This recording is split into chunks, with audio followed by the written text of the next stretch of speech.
Good evening, sir. Good evening. Good evening. Very good evening, sir. Good evening. Sir आप फिर आ गए. Good evening sir. Good evening. कई सारे बच्चे हैं पुराने. कौन सा बैच था तुम लोगों का? यार 8 7 यार 08 07. सर. आप तो भूल भी गए सर. नहीं भूल रहा हूँ, नाम तो याद है सबका. देखो हर्ष पोरिया और ये प्रिया और कौन था इसमें. काफी सारे बच्चे थे इसमें. सर आप इस नया को कैसे भूल गए? स्नेहा भी है. हाँ एक और स्नेहा है उसमें. वीकेंड में मुझे लगा, कंफ्यूज हो गया. क्या कर रहे थे तुम लोग अभी इसमें? ये सिलेबस तो कंप्लीट हो चुका है ना सबका? सर पीएनसी का रिवीजन चल रहा है. पीएनसी का रिवीजन चल रहा था. यस.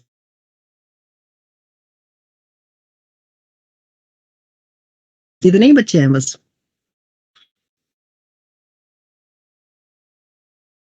अभी इतने आए हैं.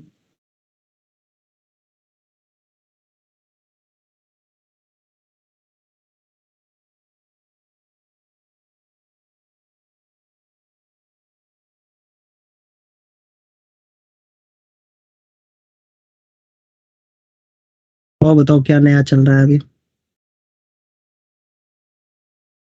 परमुटेशन और कॉम्बिनेशन ही चल रहा था सर.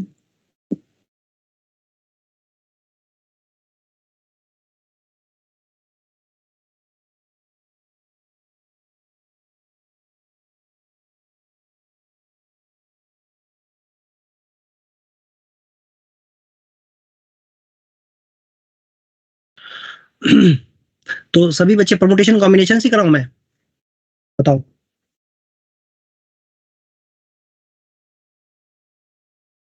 सभी बच्चे agree? Yes sir. Yes sir.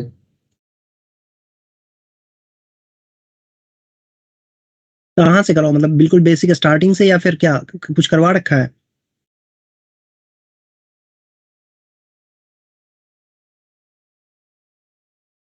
Sir starting का तो हो गया था, जो बेसिक Starting. चीज होती है सर. अच्छा.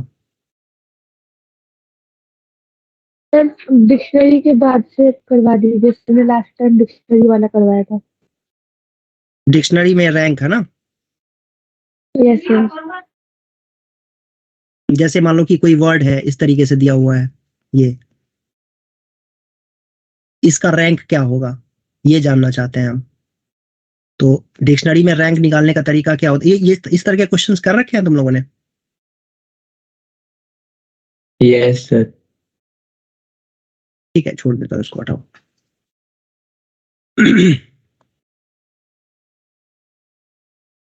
डिक्शनरी तक कर लिया है तो उसके बाद तो मेरे ख्याल से सीधा कॉम्बिनेशन ही आएगा फिर. सर वो Permutation. सर्कुलर परम्यूटेशन एक बार बता दें. अच्छा, सर्कुलर परमुटेशन. तो सर्कुलर परमुटेशन क्या होता है कि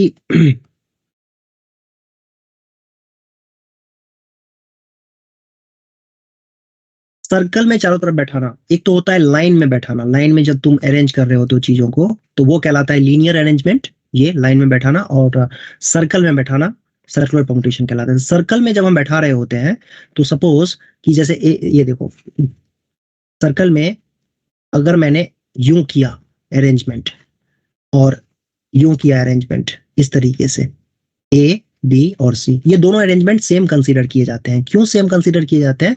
क्योंकि अगर कोई बच्चा इसको, कोई भी पर्सन अगर इसको अगर क्लॉकवाइज सेंस में ऑब्जर्व करेगा तो क्लॉकवाइज सेंस में उसको दिखेगा कि ए के बाद बी बैठा हुआ है और बी के बाद सी बैठा हुआ है. मतलब ये एक ऑर्डर ऐसा चल रहा है कि ए बी और सी. यहाँ पे भी उसको ऐसे ही दिखेगा. मतलब कोई ऑब्जर्वर है उसको दिखेगा ए के बाद क्लॉकवाइज डायरेक्शन में ए के बाद बी और बी के बाद सी. सो लीनियर में अगर देखा जाए तो ए बी सी और ए सी बी, है ना? या फिर ऐसे देखें, नहीं ऐसे नहीं, ए बी सी और सी ए बी, और ये तीसरा कंडीशन आ जाएगा, यहाँ पर बी हो जाएगा, फिर यहाँ पर सी आ जाएगा और यहाँ पर ए आ जाएगा. लीनियर परमुटेशन में ये जो दिख रहा है तुम्हें, ये तीनों डिफरेंट टाइप के अरेंजमेंट्स माने जाते हैं, ABC, CAB और BCA। लेकिन यहां पर अगर हम देखें, सर्कल पे देखें, तो इन तीनों अरेंजमेंट को सेम ही माना जाएगा, क्योंकि ऑब्जर्वर के लिए ये दिखेगा ऑब्जर्वर को कि क्लॉकवाइज डायरेक्शन में मैं देख रहा हूं, तो पहले मुझे दिख रहा है A है, फिर B है, फिर C है। वैसे ही फिर इधर से भी दिखेगा तो उसको दिखेगा कि A के बाद B है, फिर B के बाद C है, क्लॉकवाइज डायरेक्शन में, है ना। तो परमुटेशन, सर्कुलर परमुटेशन में परमुटेशन तभी बदलता है जब हम क्लॉकवाइज और एंटी क्लॉकवाइज को डिस्टिंग्विश कर पाए। जैसे कि क्लॉकवाइज और एंटी क्लॉकवाइज को अगर हम डिस्टिंग्विश कर पाते हैं तो देखो ये डिफरेंट अरेंजमेंट्स माना जाएगा। कौन सा? एक तो हमने यूं बैठा दिया ABC, देख पा रहे होगे, और दूसरे तरीके से हम ऐसा बैठा देते हैं कि A को फिक्स कर दे और B और C की जगह को अदला बदली कर दे। ये देखो, अब ये दो डिफरेंट अरेंजमेंट्स हैं, क्योंकि ऑब्जर्वर देखेगा कि ये मैंने सेम ही लिख दिया क्या, सॉरी सेम लिख दिया, अब ठीक है। A को फिक्स कर दिया और B और C को इंटरचेंज कर दिया। तो अब ये एंटी क्लॉकवाइज और क्लॉकवाइज दो डिस्टिंक्ट अगर हमने अरेंजमेंट्स किया हुआ है, तो यहां पर आप समझाया जा सकता है ये दो अलग अलग अरेंजमेंट्स हैं। तो इसकी वजह से क्या होता है कि जैसे हमने 3 ऑब्जेक्ट को लेकर के लाइन में अरेंज किया हुआ है, तो 3 परमुटेशन के लिए सिंगल सर्कुलर परमुटेशन होता है। तो इसी तरीके से अगर n ऑब्जेक्ट लेंगे, n डिफरेंट ऑब्जेक्ट्स लेंगे, तो n डिफरेंट ऑब्जेक्ट्स के लिए हम यूं कहेंगे कि n परमुटेशंस के लिए सिंगल जो है n different linear permutations arrangements, permutation का मतलब arrangements, is equal to one circular arrangement। तो ये यूनिटरी मेथड के हेल्प से हम ये कह सकते हैं कि जो टोटल नंबर ऑफ परमुटेशन होगा, मतलब n सर्कुलर परमुटेशन जो हो जाएगा वो क्या आ जाएगा, total number of circular permutation जो होगा वो आ जाएगा तुम्हारे पास n फैक्टोरियल बाय n। ठीक है, मतलब सपोज ऐसे सोचो कि n के लिए 1 है ना, n के लिए 1 है, तो n फैक्टोरियल के लिए कितना हो जाएगा, n फैक्टोरियल बाय n हो जाएगा, है ना। तो n फैक्टोरियल बाय n हो जाएगा यूनिटरी मेथड से, तो ये आ जाएगा n-1 फैक्टोरियल। और दूसरे तरीके से हम ऐसे समझ सकते हैं कि सर्कुलर परमुटेशन में ना किसी एक को फिक्स कर दो, किसी को भी, कोई ऑर्डर उसमें मेंटेन नहीं करना है, एक को फिक्स कर देना होता है और बाकी को तुम जितने तरीके से लीनियर तरीके से बैठा सकते हो ना, वही सर्कुलर परमुटेशन होता है। सो हमने एक को फिक्स कर दिया, ए को हमने मान लो फिक्स कर दिया, और बी और सी हमने बैठा यहाँ पर। अब ये तुम सोच रहे हो कि ए को फिक्स किया तो उसको तो एन तरीके से चूज कर सकते हैं ना, सर्कल में चूज नहीं करना है इसके अंदर, किसी भी एक को बैठा दिया हमने, उसकी पोजीशन को फिक्स कर दी, अब बाकी अब लाइन में बैठा देना है, बस यही होता है परमुटेशन, सर्कुलर परमुटेशन। तो n डिफरेंट ऑब्जेक्ट्स के लिए number of circular permutation n-1 factorial होता है। इसका एक्सप्लेनेशन ये है कि n डिफरेंट लीनियर परमुटेशन जो है एक सर्कुलर अरेंजमेंट के बराबर होता है। ठीक है, तो n factorial total number of arrangements, तो लाइन में हम n फैक्टोरियल कहते हैं। अगर मुझे n ऑब्जेक्ट है उसको लाइन में बैठाना है तो कितने तरीके से बैठा सकते हैं, n फैक्टोरियल तरीके से बैठा सकते हैं। तो n फैक्टोरियल के लिए कितने सर्कुलर अरेंजमेंट्स होंगे, तो n factorial by n unitary method से, तो वो आ जाएगा n-1 फैक्टोरियल। सो ये फार्मूला आपको याद रखना है, n-1 फैक्टोरियल तरीके से आप बैठा सकते हो सर्कल पे n डिफरेंट लोगों को, है ना। तो अच्छा, इसमें एक बात ये भी होती है कि इसमें क्लॉकवाइज और एंटी क्लॉकवाइज अरेंजमेंट्स को डिफरेंट माना जाता है। तो क्या हम एंटी क्लॉकवाइज और क्लॉकवाइज अरेंजमेंट्स को कभी सेम भी कंसीडर कर सकते हैं? हाँ, कंसीडर किया जाता है कभी कभी, जैसे कि फूलों की जो माला होती है ना, गार्लैंड्स, या फिर दूसरा केस होता है कि अगर डिफरेंट पर्ल्स से, डिफरेंट बीड्स से अगर मान लो कि वो हार बने हुए, नेकलेस बना हुआ है, तो नेकलेस हो गया चाहे गार्लैंड हो गया, उन सब केसेस में क्या करते हैं हम लोग, एंटी क्लॉकवाइज और क्लॉकवाइज को डिफरेंट नहीं मानते हैं, है ना। एंटी क्लॉकवाइज क्लॉकवाइज को डिफरेंट नहीं माना जाता है, तो इसीलिए उसमें हम 2 से डिवाइड कर देते हैं यहाँ पे। ठीक है, तो ये हो गया circular permutation of n distinct objects, और इसमें clockwise and anti clockwise are distinct, different माना जाता है। और n-1 फैक्टोरियल बाई 2 हो जाएगा, ऑब्वियसली इसका आधा हो जाएगा जब क्लॉकवाइज और एंटी क्लॉकवाइज को हम सेम ही कंसीडर करेंगे तब, है ना। when anti clockwise and clockwise, मैंने सिंबॉलिकली ऊपर लिख रखा है, आर सेम। मोतियों की माला होती है ना, मोतियों की माला जैसे मेरे हाथ में ये रखी हुई है, इसको मैं पलट दूंगा, ठीक है, तो कोई उसमें डिफरेंट नहीं होगा। लेकिन इसमें ऐसा करते हैं तो ये अरेंजमेंट डिफरेंट हो जाएगा। ऐसे सोचो कि ये टेबल पे 3 लोग बैठे हुए हैं, इनको किया कि उठाया नीचे से और पलट दिया, इधर उल्टा घुमा दिया, तो सी बी की जगह पे आ जाएगा, बी सी की जगह पे आ जाएगा, करेक्ट है। तो ये 2 डिफरेंट अरेंजमेंट्स माने जाएंगे, है ना, ये सिर ऊपर पैर नीचे ऐसा कुछ है, सिर नीचे पैर ऊपर ऐसा कुछ हो जाएगा। लेकिन जब हम फूलों की माला की बात करते हैं या फिर हम नेकलेस की बात करते हैं तो उसमें नेकलेस को यूं रखा हुआ है, नेकलेस इस तरीके से, मान लो कि ये नेकलेस बना हुआ है चार चार डिफरेंट टाइप के, चार डिफरेंट टाइप के क्या करना चाहिए, बीड से बना हुआ है ये माला, इसको मैं पलट दूंगा तो कोई खास फर्क नहीं पड़ेगा, उसको सेम ही कंसीडर किया जाता है। एंटी क्लॉकवाइज क्लॉकवाइज सेम नहीं होगा, लेकिन लोगों के केस में, डिफरेंट पर्संस ऑब्जेक्ट के केस में यहाँ पर जो है वो डिफरेंट माना जाता है। तो ये है सर्कुलर परमुटेशन का फार्मूला n-1 फैक्टोरियल, और ये तब जबकि एंटी क्लॉकवाइज और क्लॉकवाइज डिस्टिंक्ट होते हैं, और ये है एंटी क्लॉकवाइज और क्लॉकवाइज को जब हम सेम मानते हैं, दो ही केस में होता है, एक तो फूलों की माला के केस में और दूसरे नेकलेस के केस में ऐसा होता है। तो ये आ जाएगा आपके पास फार्मूला n-1 फैक्टोरियल बाय 2। ठीक है बच्चों, कोई कंफ्यूजन इसमें? No sir. No sir. अब इसमें जो क्वेश्चंस जनरली बनते हैं वो ऐसा होता है कि जैसे कि 5 लोगों को तुम्हें बैठाना है ना, और इस तरीके से बैठाना है, जैसे 5 लड़के हैं 5 लड़कियां हैं, इस तरीके से सर्कल के चारों तरफ बैठाओ ताकि कोई भी 2 गर्ल्स या 2 बॉयज आपस में साथ ना बैठे। इस तरीके की सिचुएशंस होती हैं, इस तरह के क्वेश्चंस बनाए जाते हैं जनरली। तो एक एग्जाम्पल मैं लिख रहा हूँ, इस क्वेश्चन को करो तो सॉल्व।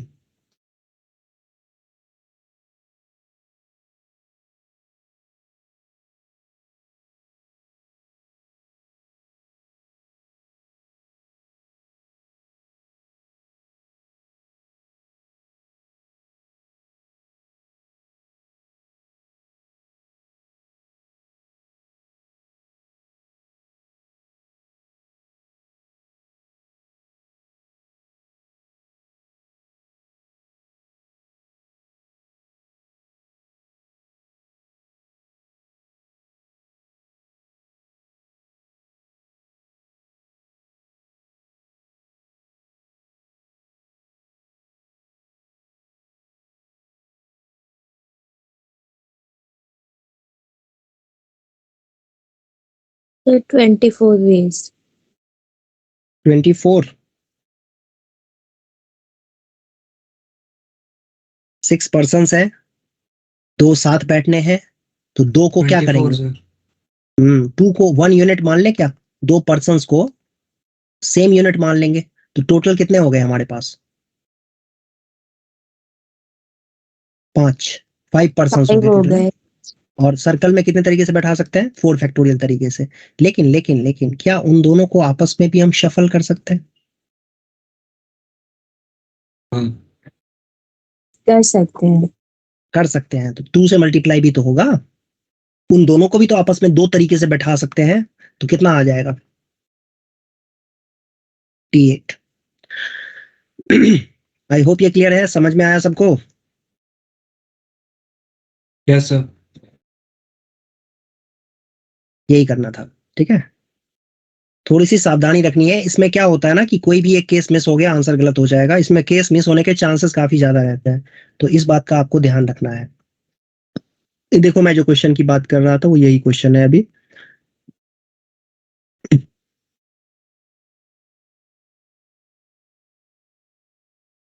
इस क्वेश्चन को करो।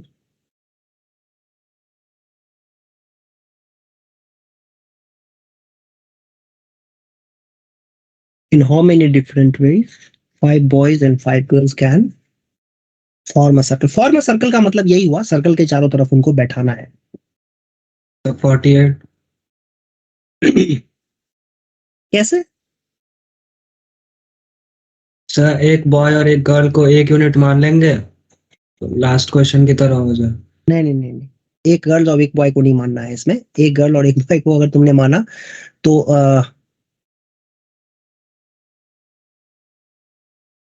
नहीं आएगा, उस तरीके से नहीं आएगा। देखो सर्कल के चारों तरफ एक काम करो, पहले ये सर्कल है, इस सर्कल पे ना सबसे पहले किसी को भी यहाँ पे गर्ल्स और बॉय जो है ऑल्टरनेट बैठ रहे हैं, तो एक काम करते हैं, पहले गर्ल्स को फिक्स कर दो यहाँ पे, G1 G2 G3 G4 और G5। अब ये मुझे बताओ कि 5 गर्ल्स को अगर मुझे सर्कल पे बैठाना है, कितने तरीके से बैठा सकते हैं 5 गर्ल्स को, या 5 बॉयज भी हो सकते थे इनकी जगह पे, है ना, कोई प्रॉब्लम नहीं है, 5 बॉयज को पहले बैठा लो, कोई दिक्कत नहीं है। तो बताओ कितने तरीके से बैठा सकते हैं? 4 factorial. Yes, 5 girls can sit around a circle in 4 factorial ways. Okay, अब ये हमने क्या किया, 5 गर्ल्स को बैठा दिया, सर्कल पे बैठा दिया है. अब ना ऑब्वियस सी बात है, यहां पर 5 गैप्स बन गए हैं, देख पा रहे होगे. Yes sir. 5 गैप्स बन रहे होंगे. तो तुम्हें नहीं लगता है कि इन 5 गैप्स में मैं अगर लड़कों को बैठा दूं, फिल कर दूं इन जगहों को, इन 5 जगह को फिल कर दूं, तो हमारा पर्पस सॉल्व हो गया, क्वेश्चन सॉल्व हो गया. Yes sir. इस 5 जगह को फिल करना सर्कुलर अरेंजमेंट से किसी तरीके से कनेक्टेड है? नो. अब ये क्वेश्चन जो है, जब हमने गर्ल्स को बैठा दिया 5 जगहों पे, सर्कुलर परमुटेशन लगा करके हमने गर्ल्स को बैठा दिया 4 फैक्टोरियल तरीके से, तो जो ये 5 गैप्स जनरेट हो रहे हैं, इन 5 गैप को फिल करना हमारी अब रिस्पॉन्सिबिलिटी बन गई है. अब हमारे लिए जो वर्क है वो 5 जगहों को फिल करना है, और इन 5 जगहों को फिल करने के लिए सर्कुलर परमुटेशन का कोई रोल नहीं है इसमें. इनमें अब हमें साफ साफ दिख रहा है कि 5 जगह है, 5 लोगों को बैठाना है. कितने तरीके से बैठा सकते हैं भाई? ऑब्वियस सी बात है, 5 फैक्टोरियल Yes, sir. तरीके से. यस, 5 बॉयज जो है, now 5 boys can sit in 5 gaps available. 5 gaps available, वो हो जाएगा 5 फैक्टोरियल तरीके से, है ना. और आपने फंडामेंटल प्रिंसिपल ऑफ मल्टीप्लिकेशन जो किया था, उसके हेल्प से ये दोनों मल्टीप्लाई होंगे, बिकॉज दोनों वर्क नेसेसरी है. कौन कौन सा वर्क? पहले तो बॉयज को बैठाना, सॉरी गर्ल्स को बैठाना, और फिर उसके बाद बॉयज को बैठाना. तो आंसर क्या हो जाएगा? 4 फैक्टोरियल इंटू में 5 फैक्टोरियल. 5 फैक्टर. यही इसका आंसर है. इसको Yes, सॉल्व sir. करोगे ना, तो आई थिंक 24 इंटू 120 कितना होता है? 48, 4 12 24 4 28, 2880 आ जाएगा इसका आंसर. समझ गए बच्चों? Yes sir.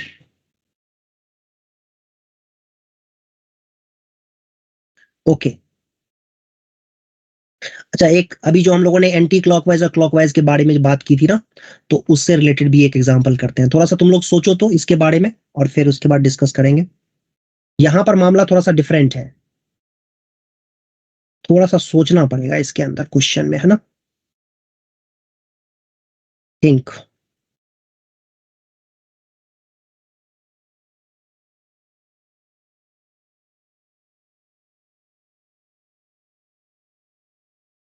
ज्यादातर बच्चे 11th क्लास में मेरे ही बैच में थे, मतलब जो ईयर 7 या 8 में ही थे, आई थिंक 6 या 8 या 7 में ही थे. कितने बच्चे थे इसमें ऐसे? हाथ खड़े करना. ये बहुत बहुत सारे.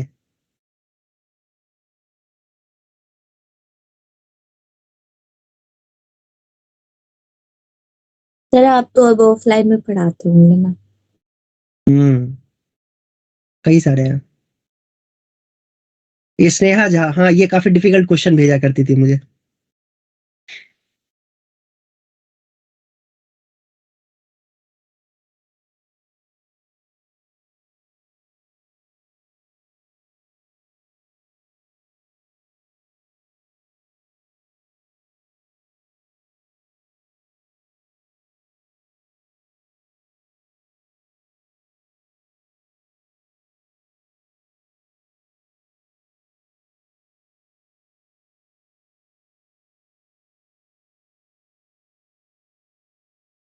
The 18C12 into 11 factorial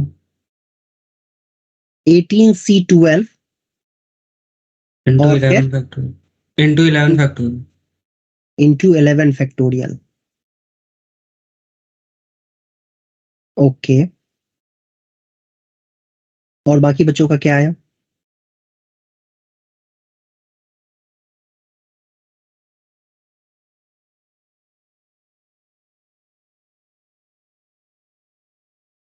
eighteen C 12 जो तुम कर रहे हो, तुम तो सेलेक्ट कर रहे हो, उसको परमुटेशन तो कराया ही नहीं तुमने. 18C12 पहले into 12 चुनेंगे फिर factorial सर्कल into में 11 रखेंगे ना. ओके. 18C12 पहले चूज कर लिया, ठीक है, चलो 18C12 हमने चूज कर लिया. फिर उसके बाद 12 चूज करने के बाद क्या करेंगे?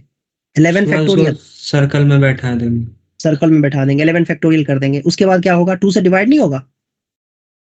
होगा, क्योंकि बीट्स है ना. सब वेरियस यहाँ कलर्स ऑफ बीट्स है. हाँ, मतलब नेकलेस है, नेकलेस में एंटी क्लॉकवाइज और क्लॉकवाइज का जो है ना डिस्टिंक्शन खत्म हो जाता है, मतलब 2 से डिवाइड भी करना पड़ता है इनको. तो ये आ जाएगा 18 फैक्टोरियल बाय 12 फैक्टोरियल इंटू में कितना? 6 फैक्टोरियल है 6 ना, फैक्टोरियल। और इनटू में 11 फैक्टोरियल आएगा और डिवाइड बाय 2 भी आएगा।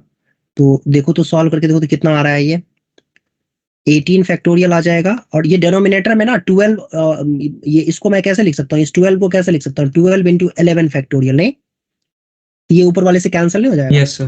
11 कितना बचेगा फिर, 24 24 इंटू में 6 6 फैक्टोरियल, यही आंसर है इसका। 18 फैक्टोरियल अपॉन में 24 इंटू 6 फैक्टोरियल। तो बिल्कुल सही किया तुमने। पहले चूज कर लो 12, जो भी बीट्स होंगे वो 12 बीट्स को चूज कर लेंगे। तो हमने 12 बीट्स चूज कर लिया, अब उसको सर्कल में बैठाना है, पहले सर्कल में अरेंज करना है। तो 11 फैक्टोरियल तरीके से होगा, लेकिन क्योंकि ये नेकलेस का केस है तो नेकलेस और गार्लैंड जो होते हैं इनमें हम 2 से डिवाइड भी करते हैं, क्योंकि इसमें क्लॉकवाइज एंटी क्लॉकवाइज का डिस्टिंक्शन खत्म हो जाता है। तो यही इसका आंसर है। चाहो तो इसको सिंप्लीफाई मत करना। सर लेकिन ये एक समझ में नहीं आया कि सर मतलब वेरियस कलर्स ऑफ बीड्स हो गया, यानी वो डिस्टिंक्ट बीड्स हो गया ना। बिल्कुल डिस्टिंक्ट बीड के लिए है। अच्छा, डिस्टिंक्ट बीड के लिए ही ये फार्मूला लगाया हमने। अगर मान लो एक ही कलर का बीड, सारे सारे सोचो ऐसी मोतियों की माला होती है, तुमने देखा होगा कुछ लोग पहनते हैं ना गले में मोतियों की माला, जिसमें जो मोती होती है ना एक ही जैसे दिखते हैं, है ना। Yes sir. तो उससे अब तुमसे कोई पूछे कि 10 मोतियों की माला है, बिल्कुल एक जैसी दिखती है, कितने तरीके से उनको हम नेकलेस बना सकते हैं। एक ही तरीका होगा। जब ऑब्जेक्ट एक जैसे दिखेंगे तो वो उसमें डिफरेंट तरीका आएगा ही नहीं, एक ही तरीका होगा उसमें। हम यहाँ पर ये जो n-1 फैक्टोरियल लगा रहे हैं जब एंटी क्लॉकवाइज क्लॉकवाइज डिस्टिंक्ट है तब, और n-1 फैक्टोरियल बाय 2 लगा रहे हैं जब क्लॉकवाइज एंटी क्लॉकवाइज सेम है तब, तो ये दोनों सारे केसेस में n डिस्टिंक्ट ऑब्जेक्ट्स हैं, ठीक है। मतलब बीट्स ऑफ वेरियस कलर्स हैं, बीट्स ऑफ डिफरेंट कलर्स हैं, तभी ये फार्मूला काम कर रहा है। नहीं अगर एक जैसे दिखेंगे तब तो वो मामला बिल्कुल डिफरेंट हो जाएगा ना। अगर एक जैसे नहीं यस दिखते सर। हैं, हाँ, तब तो वो एक ही तरीका होगा। अब जैसे मान लो सारे गेंदे के फूल हैं, एक जैसे सारे गेंदे के फूल को हम माला बना रहे हैं, उसका माला बना रहे हैं जो पॉलिटिशियंस को पहनाया जाता है। अब सारे एक ही साइज के एक ही शेप के हैं अगर, तो कितने तरीके से माला बनाया जा सकता है, एक तरीका। यस। ओके ठीक है, यही था सर्कुलर परमुटेशन। सर्कुलर परमुटेशन में यही सब करते हैं हम लोग।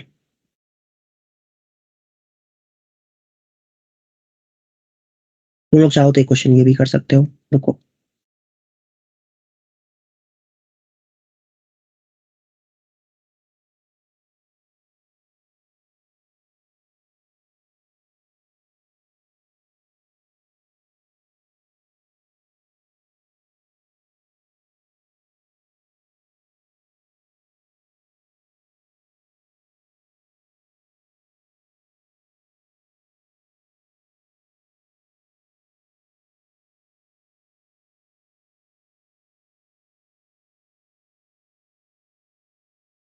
करो इसको।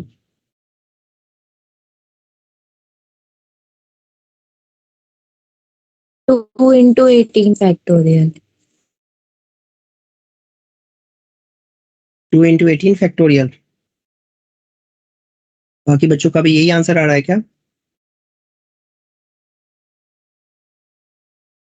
ये यस सर, यही आ रहा है। 2 इंटू 18 फैक्टोरियल।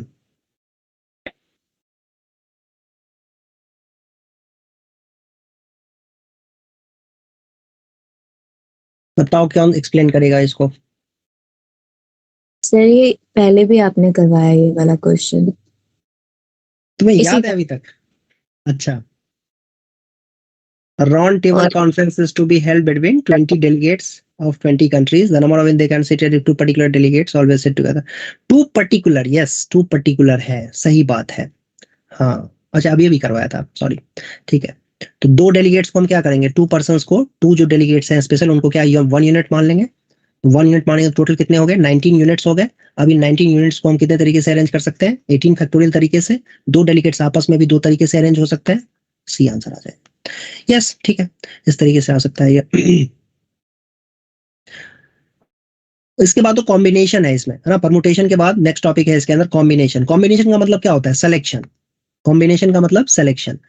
तो कॉम्बिनेशन चैप्टर में, कॉम्बिनेशंस में आपको पता है कि आपके पास सपोज कॉम्बिनेशन में भी डिफरेंट डिफरेंट वैरायटीज हो सकते हैं। कॉम्बिनेशन में क्या क्या हो सकता है कि पहले तो एन डिस्टिंक्ट ऑब्जेक्ट के लिए करेंगे, ठीक है, उसके बाद कुछ ऑब्जेक्ट अगर एक जैसे हैं तो, अच्छा देखो सारे ऑब्जेक्ट अगर मान लो कि एक जैसे ही हैं, हमारे पास सपोज कि 10 टॉफीज हैं, 10 टॉफीज हैं, बिल्कुल एक जैसे दिखने वाले टॉफीज हैं, ठीक है, तो उसमें से मुझे 5 टॉफी को सेलेक्ट करना है। कितने तरीके से सेलेक्ट कर सकता हूं? एक ही तरीका होगा, कोई कोई भी 5 टॉफी लोगे एक जैसा ही दिखेगा।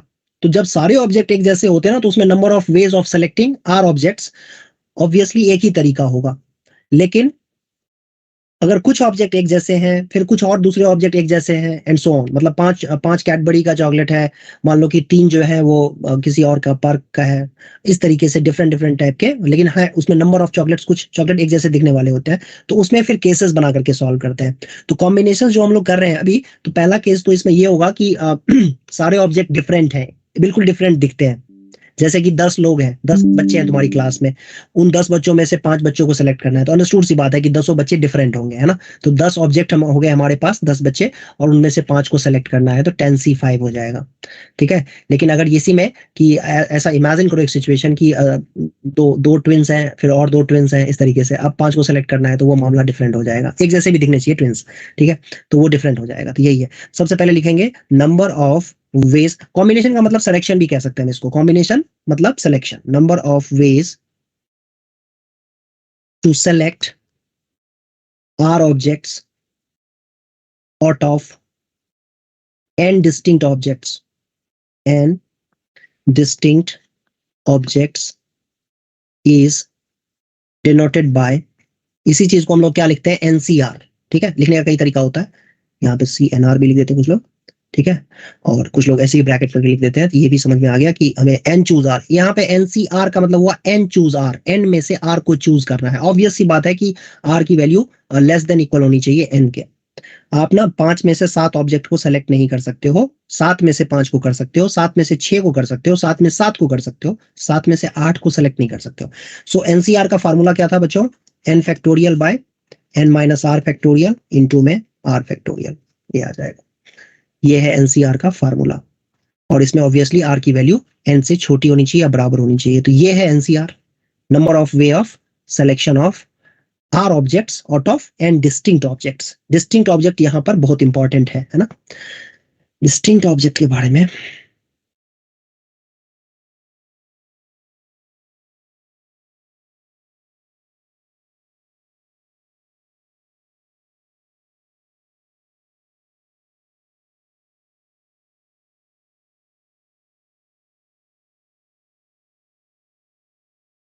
अब जैसे कि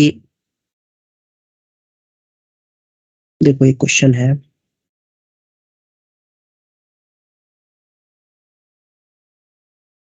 ये कल कुछ सोचा,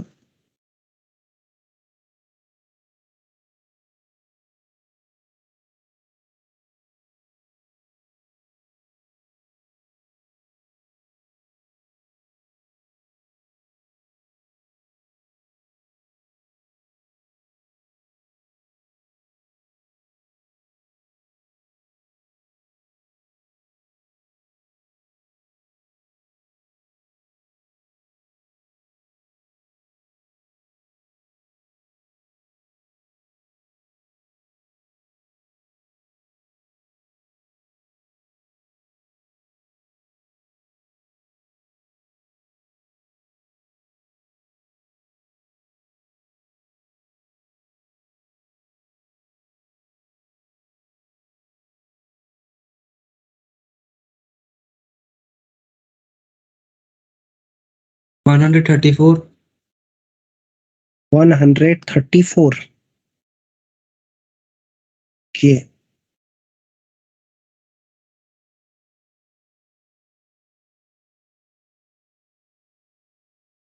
कैसे आया 134?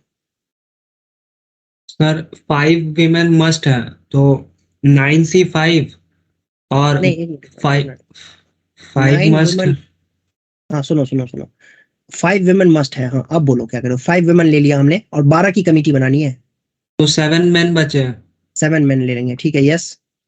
तो 9C5 प्लस 8C7 कर दिया 9C, मैंने। नहीं 9C5 वुमन को चूज किया, और Yes, मल्टीप्लाई करना पड़ेगा ये 8C7। Okay sir. और इतना ही नहीं, रुको तो सही, इसमें पढ़ो, ध्यान से पढ़ो क्वेश्चन में क्या लिखा हुआ है। इसमें लिखा हुआ है एटलीस्ट 5 वुमेन। नॉट 7 तो ले सकते हैं, और भी तो होगा। यस, एटलीस्ट 5 वुमेन लिखा हुआ है। तो यहाँ पर ना अभी तो हमने 5 वुमेन और 7 मेन लिए हैं, अभी ना 6 वुमेन भी ले सकते हैं। तो जब 6 वुमेन लेंगे तो 6 मेन भी होगा, तो 9C6 और Yes, sir. इनटू में 8C6, ये भी एक केस बनेगा। और सुनो, 7 वुमेन भी ले सकते हैं, है ना। तो फिर यहाँ पर मेन कितने लेने पड़ेंगे, यहाँ पर 5, तो ये आ जाएगा 9C7 और फिर 8C5। जितना पॉसिबल है उतना लेना पड़ेगा। यहाँ पर 8 वुमेन भी ले सकते हैं, 8 वुमेन है, और कितने होंगे मेन फिर 4, तो 9C8 और 8C4 और फाइनली 9 वुमेन हो जाएंगे और 3 मेन हो जाएंगे। तो उस केस में 9C9 और 8C3 आ जाएगा। अब आगे 10 नहीं ले सकते हैं बिकॉज 9 वुमेन ही है टोटल, है ना। टोटल वुमेन 9 है, इसलिए Yes, sir. यही हो जाएगा। एंड हो गया अब यहाँ पर ना।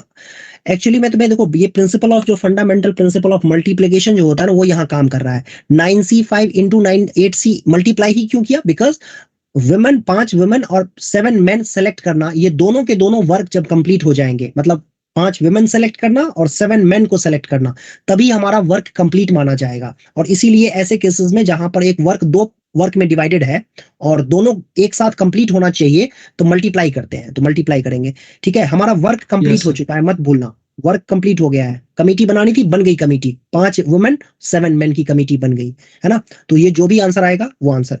लेकिन तरीका तो और भी है, 6 और 6 का भी ग्रुप बन सकता है, मतलब 6 मेन 6 वुमेन, तो ये भी, तो यहाँ भी वर्क कंप्लीट हो गया, कमिटी बन गई। यहाँ भी कमिटी बन गई 7 से, 8 4 से, 9 3 से। तो सारे वर्क कंप्लीट हो चुके हैं, तब जोड़ते हैं सबको, क्योंकि सारे इंडिपेंडेंट है। हमारा वर्क कंप्लीट हो चुका है, हमारा दूसरा वर्क भी कंप्लीट हो गया 6 6 से, 7 5 से एंड सो ऑन, तो सब में ऐड करेंगे। तो अब इसको सॉल्व करना पड़ेगा। पहले ये 9C5 की वैल्यू निकालनी पड़ेगी, पता नहीं कितना आएगा, ये निकाल के देखो 9C5 कितना आता है। आ रहा है 126। 9C5 Yes, sir. 126, ठीक है। और 8C7 तो 8 ही आएगा, तो ये आ जाएगा Yes, sir. 1008 आ रहा है, ये आ रहा है 1008, है ना। इसी तरीके से 9C6 भी निकालना पड़ेगा। 9C6 कितना होगा, 9C6 हो जाएगा 3 9 21 और 8 कितना होता है भाई, 168। तो 168 इंटू में 28 28, और ये आ जाएगा हमारे पास, कुछ तो गलती होगी क्या, चेक करना है एक बार। 9C6 कितना होता है, 987 इंटू में 6 फैक्टोरियल, नीचे कैंसिल ही हो जाएगा, और 6, अच्छा ये 84. 3 2 जा 3, 84 आ रहा है, 84 आ रहा है, सॉरी Yes, sir. ये 84 होगा, 84 होगा, ये 168 नहीं होगा, 84 आएगा यहाँ पे। अब 84 का 28 से मल्टीप्लीकेशन करके देख लो क्या आता है। ये आ जाएगा आई थिंक,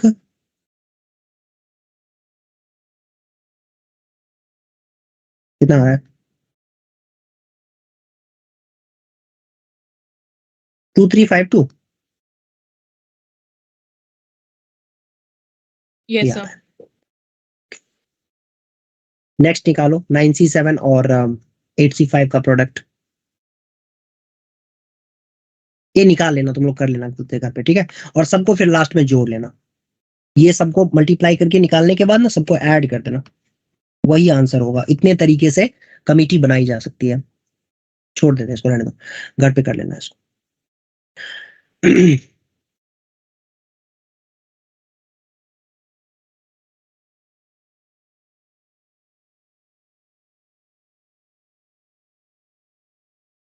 अच्छा, कुछ इसमें ज्योमेट्रिकल प्रोबेबिलिटी, ज्योमेट्रिक प्रोबेबिलिटी कर रहा हूँ, ज्योमेट्रिकल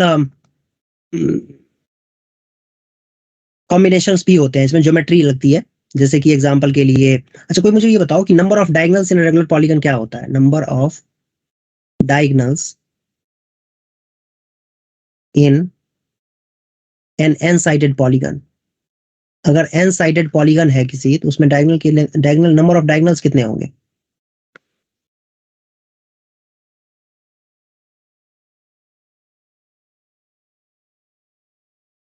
सर एग्जैक्टली याद नहीं है। एग्जैक्टली याद नहीं है, चलो कोई नहीं, देखो अभी देखो दिखाता हूँ। डायगोनल बनाने के लिए, जैसे मान लो एक सेकंड के लिए कि ये हमने A1 लिया, ये A2 ले लिया, A3 ले लिया, A4 ले लिया, इस तरीके से, और ये हमारा AN है ऑब्वियस सी बात है कि अगर एन साइडेड पॉलीगन है तो उसमें एन वर्टाइसेस होंगे, हमने उनको मार्क कर दिया है A1 से लेकर के AN तक।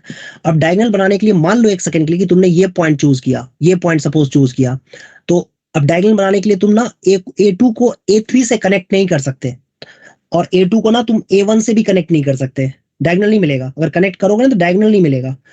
A2 को ना तुम A3 और A1 को छोड़ करके बाकी किसी से भी कनेक्ट करोगे तो डायगोनल मिलेगा। समझो बात को? Yes sir. मान लो Yes. जैसे कि हमने यस A2 को मान लो मैंने कनेक्ट कर दिया A4 के साथ, मिल गया डायगोनल, ये डायगोनल है, A2 A4 डायगोनल है। ऐसे ही अगर मान लो मैं A5 के साथ कनेक्ट करता तो भी एक डायगोनल है, अगर मान लो AN के साथ कनेक्ट करता तो भी एक डायगोनल मिल गया। सो बेसिकली A2 हमने सेलेक्ट किया, कोई भी एक पॉइंट सेलेक्ट किया, तो पहले तो ये बताओ कि वन पॉइंट जो है कितने तरीके से सेलेक्ट किया जा सकता है? वन पॉइंट, एन पॉइंट में से वन पॉइंट कितने तरीके से सेलेक्ट किया जा सकता है? NC1 तरीके से। NC. Agree? Yes sir. Yes. Yes sir. अब ना हाँ यस ठीक है, NC1 तरीके से एक पॉइंट सेलेक्ट कर लेंगे। उसके बाद अब अगर मान लो कोई भी पॉइंट हमने सेलेक्ट किया हुआ हो तो उसके लेफ्ट वाला और राइट वाला पॉइंट सेलेक्ट नहीं करेंगे। लेफ्ट वाला मतलब उसके अगल बगल वाले पॉइंट सेलेक्ट नहीं करेंगे, लेफ्ट राइट बोलना तो गलत है, उसके अगल बगल वाले पॉइंट्स को सेलेक्ट नहीं किया जाएगा। एग्री? मतलब A2 सेलेक्ट किया है तो A1 और A3 सेलेक्ट अब नहीं करेंगे।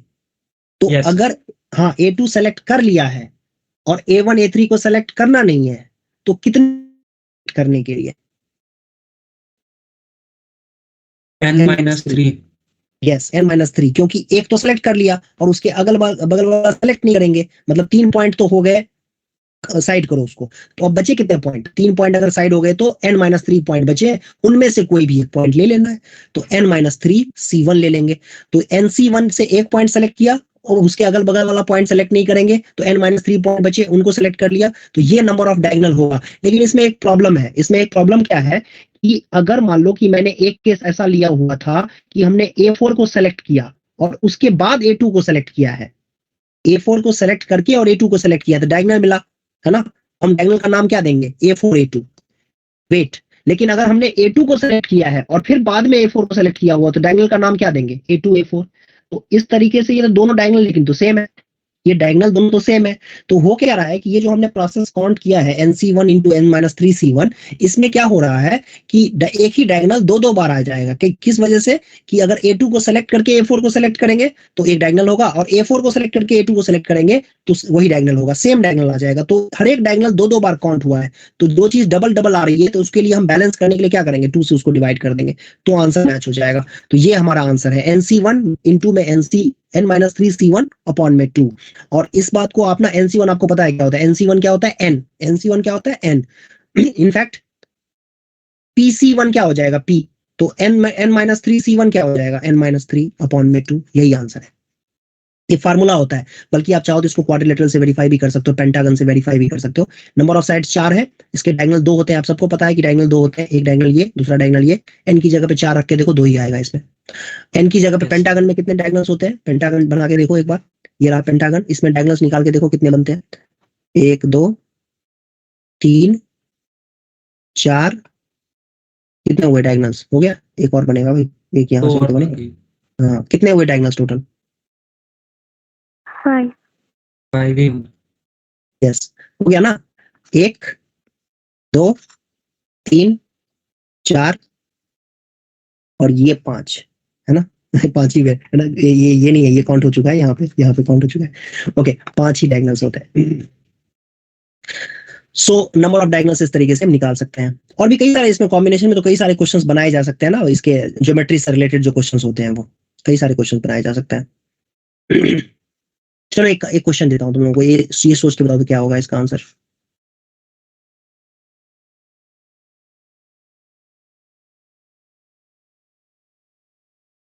प्रोबेबिलिटी में डिस्टर्ब कर दिया होगा इन्होंने, नहीं? प्रोबेबिलिटी में डिस्टर्ब हुए होंगे इस चैप्टर से, मुझे लगता है।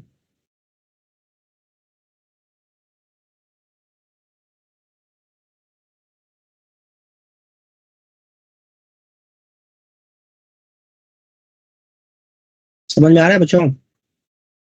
बताइए। Yes sir. करो आंसर निकालो।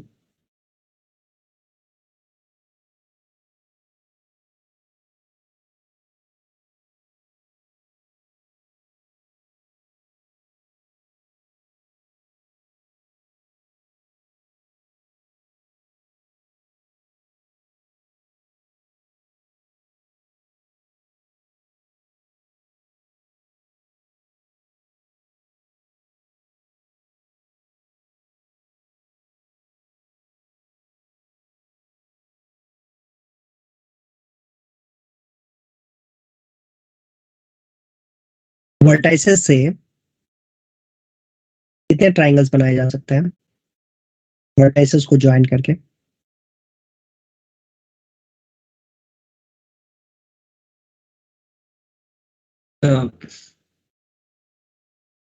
n+3/2 into nc3। 3 point select ना कर लें सीधा सीधा? अगर हमें एक ट्राइंगल बनाना है, मान लो जैसे कि चार चार मान लो ये क्वाड्रिलेटरल है, ठीक है, हमें ट्राइंगल बनाने के लिए चार क्वाड्रिलेटरल मतलब 4 वर्टाइसेस दिए हुए हैं, इन 4 में से कोई भी 3 को चूज कर ले। कितने तरीके से चूज कर सकते हैं? 4 तरीके से चूज कर सकते हैं। देखो एक ट्राइंगल तो तुम्हें ये बनता हुआ दिख रहा होगा, है ना, ये जिसके साइड्स पिंक कलर के हैं, ठीक है। अब दूसरा ट्राइंगल ये भी बनता हुआ तुम्हें दिख रहा होगा जिसका एक साइड ग्रीन कलर का है, ठीक है। कितने ट्राइंगल्स बन गए इसमें? काउंट करो तो एक बार। 4। 4 छह। नाम देंगे करता हूँ, यस, नाम देंगे तो क्या हो जाएगा? ABC, BCD, CDA, DAB, 4 triangles हैं इसमें। तो सो बेसिकली करना क्या है हमें इसमें कि हाँ क्या करना होता है इसके अंदर कि 3 पॉइंट को सेलेक्ट तो कर लो, हो गया, ट्राइंगल बन गए। अगर हमारे पास n+3 साइड्स दिए हुए हैं तो इन्हीं n+3 साइड्स में से कोई भी 3 साइड को चूज कर लूंगा, नंबर ऑफ ट्राइंगल निकल के आ जाएगा। क्योंकि ट्राइंगल के लिए क्या चाहिए होगा हमें? ट्राइंगल के लिए हमें 3 पॉइंट चाहिए होगा, ठीक है। और हमें पता है कि जब भी पॉलीगन हम बना रहे होते हैं, n साइडेड पॉलीगन बना रहे होते हैं, तो ऑब्वियस सी बात है कि पॉइंट तो कोलिनियर होने से रहा, कोई भी पॉइंट कोलिनियर नहीं होगा। n साइडेड पॉलीगन अगर हम बना रहे हैं तो उसमें कोई भी साइड कोलिनियर नहीं होंगे, तीन पॉइंट्स कोलिनियर नहीं होंगे, तो कोई दिक्कत वाली बात नहीं है, सभी 3 पॉइंट से ट्राइंगल बनेगा। कोई भी 3 पॉइंट सेलेक्ट करेंगे एक ट्राइंगल पक्का मिलेगा हमें। सो n+3c3 की वैल्यू यही है, नंबर ऑफ ट्राइंगल्स, और ये दे रखा है आपको 220, यही है 220 दे रखा है। तो अब इसको सॉल्व Yes, करके n की वैल्यू निकालनी है। तो n+3 का फैक्टोरियल अपॉन में 3 का फैक्टोरियल फिर n का फैक्टोरियल आ जाएगा, और ये इक्वल है 220। कैसे सॉल्व करते हैं पता है सबको? कैसे निकलेगा बताओ? n+3, n+2, n+1 इनटू में n फैक्टोरियल और divided by 3 factorial into n factorial, ये आपस में कैंसिल आउट हो जाएंगे, 220 आ जाएगा, ये आंसर आ गया। और इसको सॉल्व करोगे अगर आप तो n+3 n² + 5n + 6 आ जाएगा, और राइट हैंड साइड में जाएगा तो 6 2 12, 6 2 12 13, 13 20, n² + 5n, और इधर की तरफ आएगा तो -13 कितना आएगा? 14 = 0। बल्कि आप अरे इसको चाहो तो ऐसे, क्वाड्रेटिक कैसे आ गया? सॉरी क्वाड्रेटिक नहीं आएगा, क्यूबिक आएगा क्या? हाँ गलती होगी, सॉरी गलती होगी, ये गलती होगी। यहाँ पर ना n+1 भी था, यस n+1 भी था, वो छूट गया था। n+1 n+2 n+3 है, क्वाड्रेटिक नहीं आएगा, ये हो जाएगा 1320 आ जाएगा। n+1 n+2 n+3 की वैल्यू 1320 आ जाएगा। अच्छा, अब ये साफ साफ दिख रहा है कि ये 3 कंसेक्यूटिव नंबर्स हैं, n+1 n+2 n+3 3 consecutive numbers हैं, तो इसको भी कंसेक्यूटिव नंबर्स ही होने चाहिए, 3 कंसेक्यूटिव नंबर का प्रोडक्ट ही होना चाहिए। कौन कौन से नंबर्स होंगे? मुझे तो दिख रहा है 10 11 12, यस 10 11 12 ही तो है, ये सही बात है। तो इसका मतलब ये हुआ कि n+1 की वैल्यू 10 हो जाएगी। ऑब्वियसली सबसे छोटा जो होगा वो n+1 है, और वही 10 के बराबर होना चाहिए। n+1 n+2 n+3 में सबसे छोटी वैल्यू कौन सी है? n+1, और इधर की तरफ सबसे छोटी वैल्यू कौन सी है? 10, तो n की वैल्यू आ जाएगी 9। यही इसका आंसर है, n की वैल्यू 9 आ जाएगी। आगे समझ सबको? बताइए। सर ट्रायंगल बना रहे हैं तो उसमें साइड कैसे मतलब लेंगे वो समझ में नहीं आया। लेकिन साइड कैसे लेंगे? साइड आपको नहीं लेना है, आप सुनो मेरी बात ध्यान से। जैसे आपने देखो, ये देखो, ये आपको दिख रहा है, पेंटागन ले लेते हैं, चलो इस बार पेंटागन ले लेते हैं। ये देखो हमने पेंटागन ले लिया। अब पेंटागन के लिए हमारे पास कितने पॉइंट्स है पहले ये बताओ? 5। Yes sir.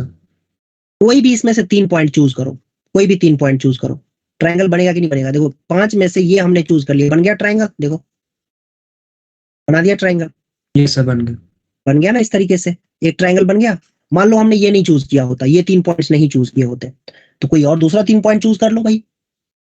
तो यस सर। कौन कौन से चूज कर सकते हैं? ये दोनों चूज कर लिया, और ये कर ले क्या? ये कर लेते हैं, चलो ये देखो एक ट्रायंगल बन गया कि नहीं बन गया बताओ? बन यस गया सर बन triangle। गया। यही है। सो हमारे पास 5 पॉइंट्स है, उसमें से किसी भी 3 पॉइंट को चूज करेंगे, ट्रायंगल बन जाएगा। तो एक्चुअली भाई ये क्वेश्चन ऐसा बन गया है कि नंबर ऑफ ट्रायंगल्स जो फाइंड आउट करना है हमें, वो कुछ और नहीं बल्कि ये है कि आपको ना 5 में से 3 पॉइंट को चूज करना है, ठीक है। तो वैसे यहाँ पर n+3 अगर साइड्स दिए हुए हैं तो ऑब्वियस सी बात है कि n+3 साइड होने का मतलब है कि उस पॉलीगन के अंदर n+3 वर्टाइसेस भी होंगे। n+3 साइडेड पॉलीगन है अगर, तो नंबर ऑफ वर्टाइसेस भी उसमें, नंबर ऑफ पॉइंट जो होंगे ये वाले पॉइंट्स, जैसे यहाँ पर 5 है तो उस वाले में, उस क्वेश्चन में जो दिया हुआ है उसमें नंबर ऑफ वर्टाइसेस जो होंगे वो n+3 वर्टाइसेस होंगे। ठीक है, तो उन n3 प्लस वर्टाइसेस में से आपको 3 वर्टाइसेस को चूज करना है। कितने तरीके से कर सकते हैं? n+3 C3 तरीके से चूज कर सकते हैं। Yes sir. और वही नंबर ऑफ ट्राइंगल्स होगा और वही उसी को हम इक्वेट करेंगे 220 के बराबर, और फिर क्यूबिक इक्वेशन बनेगी, उसको सॉल्व करेंगे तो n की वैल्यू 9 आ जाएगी। Yes sir. समझ गए? ओके,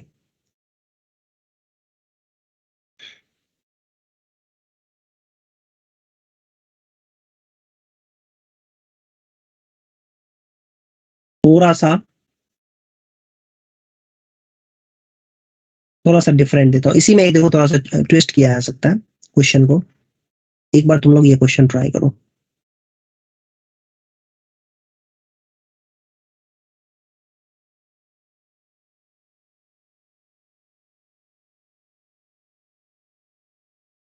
इसको ट्राई करो, एक मिनट आओ।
क्या आंसर आया बच्चा?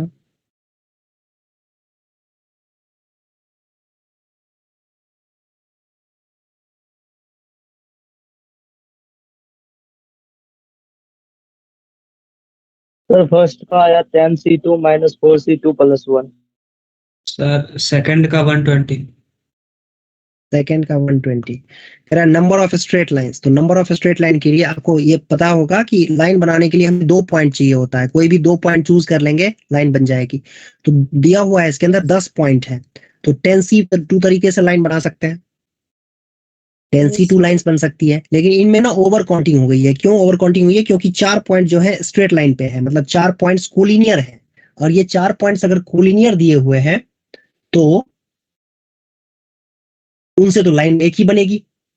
तो इसमें वो तो हमने इसमें भी काउंट कर लिया है, तो उसको सब्ट्रैक्ट करना पड़ेगा ना, इसमें से सब्ट्रैक्ट करना पड़ेगा, 4C2 को सब्ट्रैक्ट करना पड़ेगा, ठीक है, क्योंकि ये हमने जबरदस्ती काउंट कर लिया था, ये नहीं आना चाहिए था, इससे ना एक ही लाइन बननी थी, लेकिन हमने क्या किया है, इसको इंक्लूड करके जबरदस्ती हमने कितने लाइन एक्स्ट्रा बना दिए हैं इसके अंदर, 12 लाइन एक्स्ट्रा बना दिए हैं इसके अंदर, 12 नहीं सॉरी 6 लाइन एक्स्ट्रा बना दी है, यस। तो हमें क्या करना होता है कि जब भी हमारे पास अगर कुछ 4 पॉइंट कोलिनियर है, तो हमने तो बिना सोचे समझे 10C2 लेकर के हमने सारे काउंट कर लिए, जिसमें कोलिनियर वाले से भी 3 पॉइंट कोलिनियर है, इनसे लाइन बनेगी एक, ये 3 पॉइंट्स कोलिनियर है तो लाइन बनेगी एक, लेकिन हमने काउंट कर क्या लिया है इसमें 3C2, मतलब 3 लाइन काउंट कर लिए हैं, एक लाइन ये, एक लाइन ये, और एक पूरी लाइन ये, जबकि है ये एक ही लाइन, है ना, समझ लो बात को। तो ये जबरदस्ती जो काउंट किया हुआ है उसको माइनस करना पड़ेगा, तो 4C2 जो एक्स्ट्रा काउंट हुआ है वो माइनस कर दिया, लेकिन ये 4C2 माइनस करने से हुआ क्या कि ये जो 4 पॉइंट्स कोलिनियर है इनसे एक लाइन तो बनेगी ना भाई, एक लाइन तो बनेगी ना, वो भी माइनस कर दिया हमने, वो नहीं करना था माइनस, वो 1 ऐड करना पड़ेगा। तो 10C2 में से 4C2 माइनस करना है और फिर 1 ऐड भी करना पड़ेगा, 1 क्योंकि 1 ऐड इसलिए कर रहे हैं क्योंकि वो 4C2 में उन 4 जो कोलिनियर पॉइंट थे उनसे एक लाइन जो बनेगी वो भी माइनस हो गया, तो वो तो माइनस नहीं होना चाहिए आइडियली, तो क्या करना पड़ेगा उसमें 4C2 माइनस करके फिर 1 ऐड करेंगे। तो आंसर निकाल के बताओ क्या निकल के आ रहा है आंसर। 10C2 कितना होता है, 10C2 होता है 45, 4C2 कितना होता है 6 और प्लस का 1, यही होगा, कितना आ रहा है बताओ।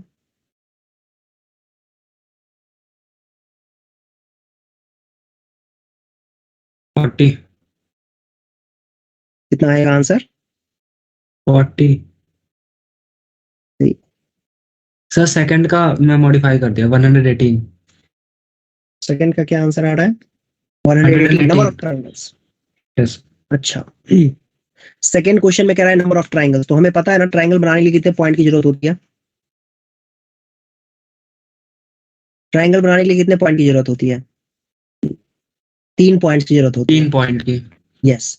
अब ना 10 पॉइंट टोटल हमारे पास 10 पॉइंट्स हैं, तो सेकंड क्वेश्चन के लिए देखो कि पहले तो 10C3 तरीके से चूज कर लो, है ना, 10C3 तरीके से बिना किसी रेस्ट्रिक्शन के चूज कर लिया, इतने ट्रायंगल्स बनने चाहिए, लेकिन प्रॉब्लम है यहाँ पे, प्रॉब्लम क्या है कि ये जो 4 पॉइंट्स कोलिनियर दे रखे हैं इनसे तो ट्रायंगल बनेगा ही नहीं, 10 में से 4 पॉइंट कोलिनियर है, तो ये जो 4 पॉइंट कोलिनियर है एक लाइन के ऊपर है, इसमें से हमने क्या किया है 4C3 में, इसमें भी काउंट हो गया 4C3, तो इससे भी हमने ट्रायंगल बना दिया है, इनसे भी हमने ट्रायंगल इसी में काउंट हो चुका है, तो ये हटाना पड़ेगा, इतने sir. ट्रायंगल हटाने पड़ेंगे, ठीक है। 10C3 में से क्या माइनस करना पड़ेगा 4C3 को 4C माइनस करना पड़ेगा। अब कुछ ऐड करना है क्या इसके अंदर, कुछ ऐड करना है इसमें, ऐड तो आइडियली नहीं करना चाहिए हमें, क्यों ऐड नहीं करना चाहिए, क्योंकि भाई अब कोलिनियर है तो उससे लाइन बनेगी, ट्रायंगल तो तब भी नहीं बन पाएगा।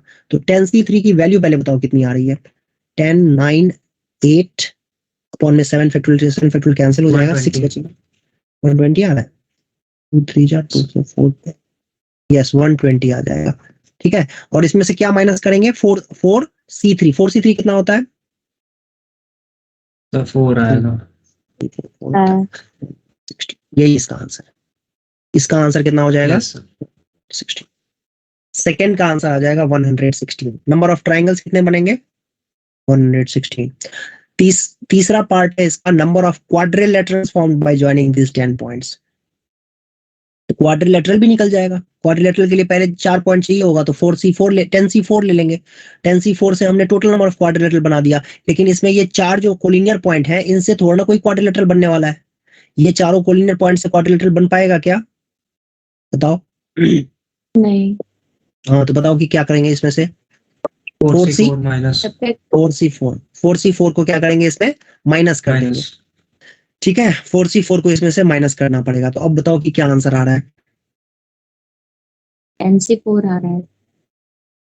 210 माइनस 10C4 कितना आ रहा है 10C4 210। 210 आ रहा है 10C4, यस सर।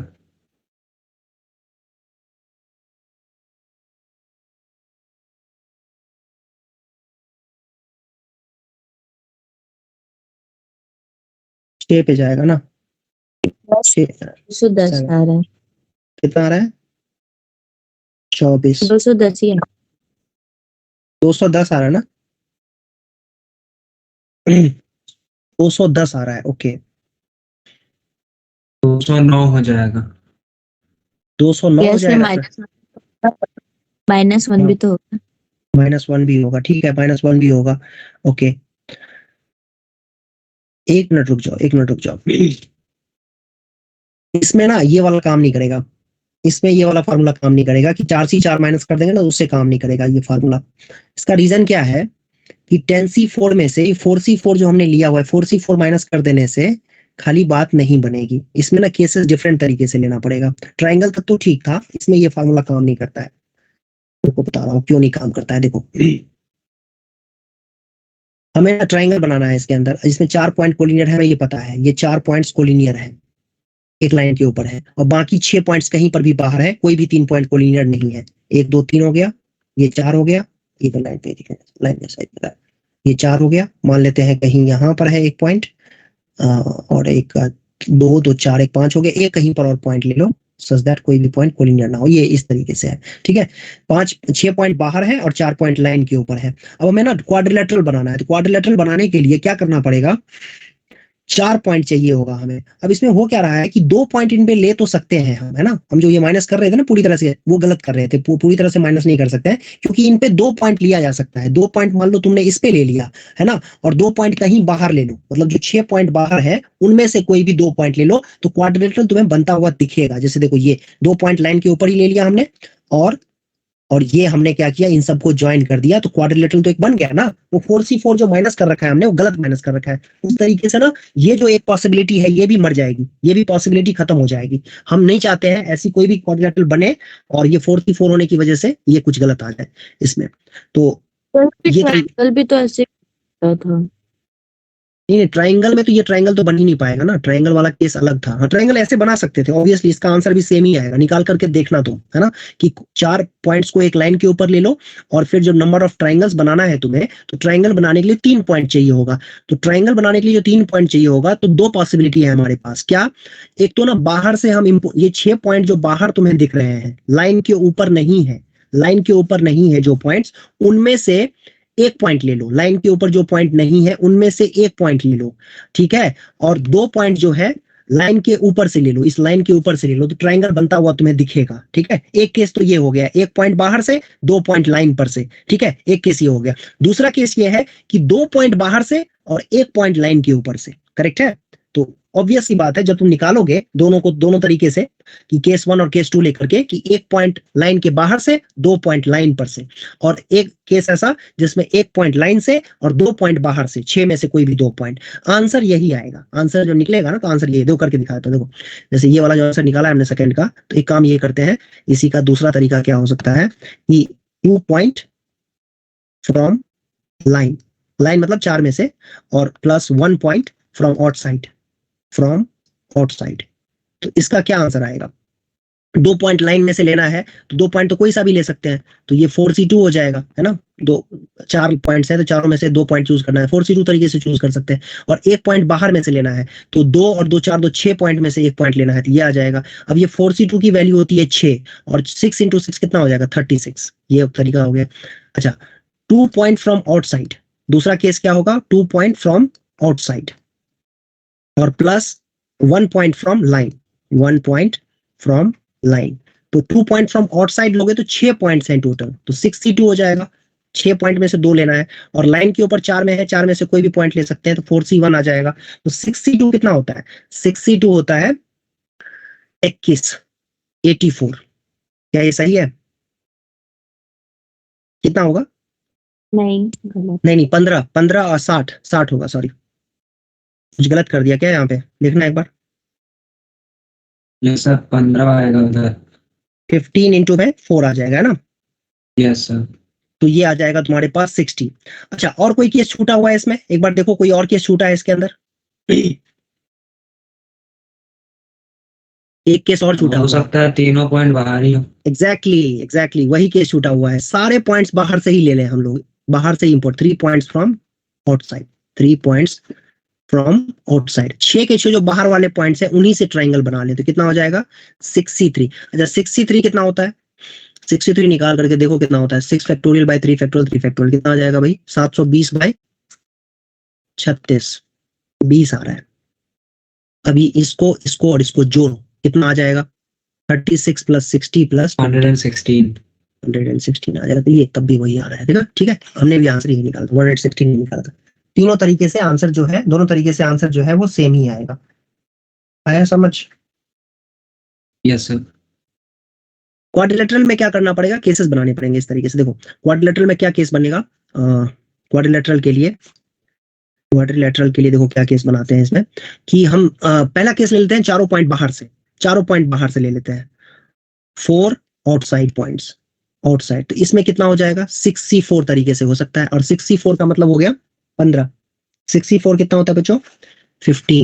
15 क्वाड्रिलेटरल बनाए जा सकते हैं जबकि चारों पॉइंट्स बाहर से लिए जाएंगे, मतलब लाइन के ऊपर कोई भी पॉइंट नहीं है। यस, ठीक है। अच्छा, 3 आउटसाइड और 1 लाइन के ऊपर, 3 आउटसाइड पे हो और 1 लाइन पे हो, तो 3 आउटसाइड है तो 6C3 हो जाएगा, और 1 लाइन के ऊपर चलेंगे तो 4C1 हो जाएगा, तो 6C3 होता है। अब ये निकाला था 6C3 कितना होता था? 20, 80 आ जाएगा ये। फिर तीसरा केस होगा कि 2 हम बाहर से ले, 2 आउटसाइड से ले और 2 लाइन के ऊपर से ले, ठीक है? तो 2 आउटसाइड से लेंगे तो 6C2 हो जाएगा, और 2 लाइन के ऊपर से लेंगे तो 2 बाहर से और 2 लाइन के ऊपर से, ऐसा कोई ट्रायंगल। ऐसे सोचो, ये ट्रायंगल, इस ट्रायंगल की मैं बात कर रहा हूँ, सॉरी इस क्वाड्रिलेटरल की बात कर रहा हूँ। देख रहे हो ये क्वाड्रिलेटरल बना कि नहीं बना? 2 लाइन से बाहर लिया और 2 लाइन के ऊपर लिया, तो 6C2 आ जाएगा, और 2 लाइन के ऊपर लेंगे तो 2 तो कोई भी हो सकता है पॉइंट, तो 4C2 आ जाएगा। 6C2 की वैल्यू होती है बच्चों 15, और 4C2 की वैल्यू होती है 6। 15, हाँ, 6C2 होता है 15 और 4C2 होता है 6, तो 15 6 जा कितना हुआ? 90 ना? 90। और लास्ट केस जिसमें हम लोग 1 पॉइंट बाहर से लेंगे और 3 पॉइंट लाइन के ऊपर से लेंगे, बन पाएगा सर, क्वाड्रिलेटरल? सोच के बताओ, सर, क्वाड्रिलेटरल बन पाए? नहीं बन नहीं पाएगा बन- ना, इसमें क्वाड्रिलेटरल Yes, बन नहीं sir. पाएगा। यही केस था, उसकी वजह से इससे आंसर गलत आ रहा था, ठीक है? तो यही केस था जिसकी वजह से प्रॉब्लम आ रही थी। तो ये जो है ना, बस इतना ही केस बनेगा। तो कितना हो गया टोटल? देखो तो, जोड़ के देखो कितना आ रहा है आंसर। अब नहीं बन पाएगा, 1 आउटसाइड और 3 ऑन द लाइन, वो ट्रायंगल बन जाएगा, क्वाड्रिलेटरल बनेगा ही नहीं। 185 आ रहा है सर। यस, 185 ही आंसर है इसका। 185 आंसर है इसका, ठीक है? तो इसका जो टोटल नंबर ऑफ क्वाड्रिलेटरल होगा वो कैसे निकलेगा? अलग अलग केसेस लेकर के हम लोगों ने किया, इससे आंसर आ जाएगा। आई होप ये सबको समझ में आ गया होगा। बोलिए हाँ या ना। Yes sir.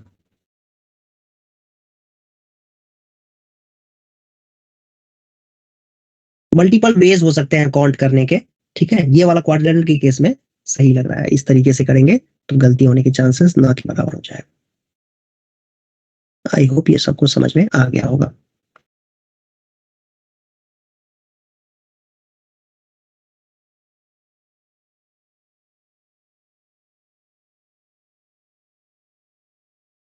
कोई नोट तो नहीं कर रहा है इसको? कर रहे लिया लोग? सर। आगे कर दूं? नहीं।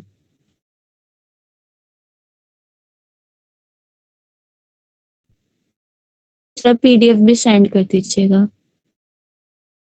चलो ठीक है, नेक्स्ट टॉपिक करते हैं। अभी देखो कॉम्बिनेशन। अच्छा, अब हम कॉम्बिनेशन, हम लोगों ने देखा कि डिस्टिंक्ट ऑब्जेक्ट्स के लिए, अब कॉम्बिनेशन करेंगे सिमिलर ऑब्जेक्ट्स के लिए। Combination when some of the objects are similar, when some of objects are similar, एक जैसे दिखने वाले।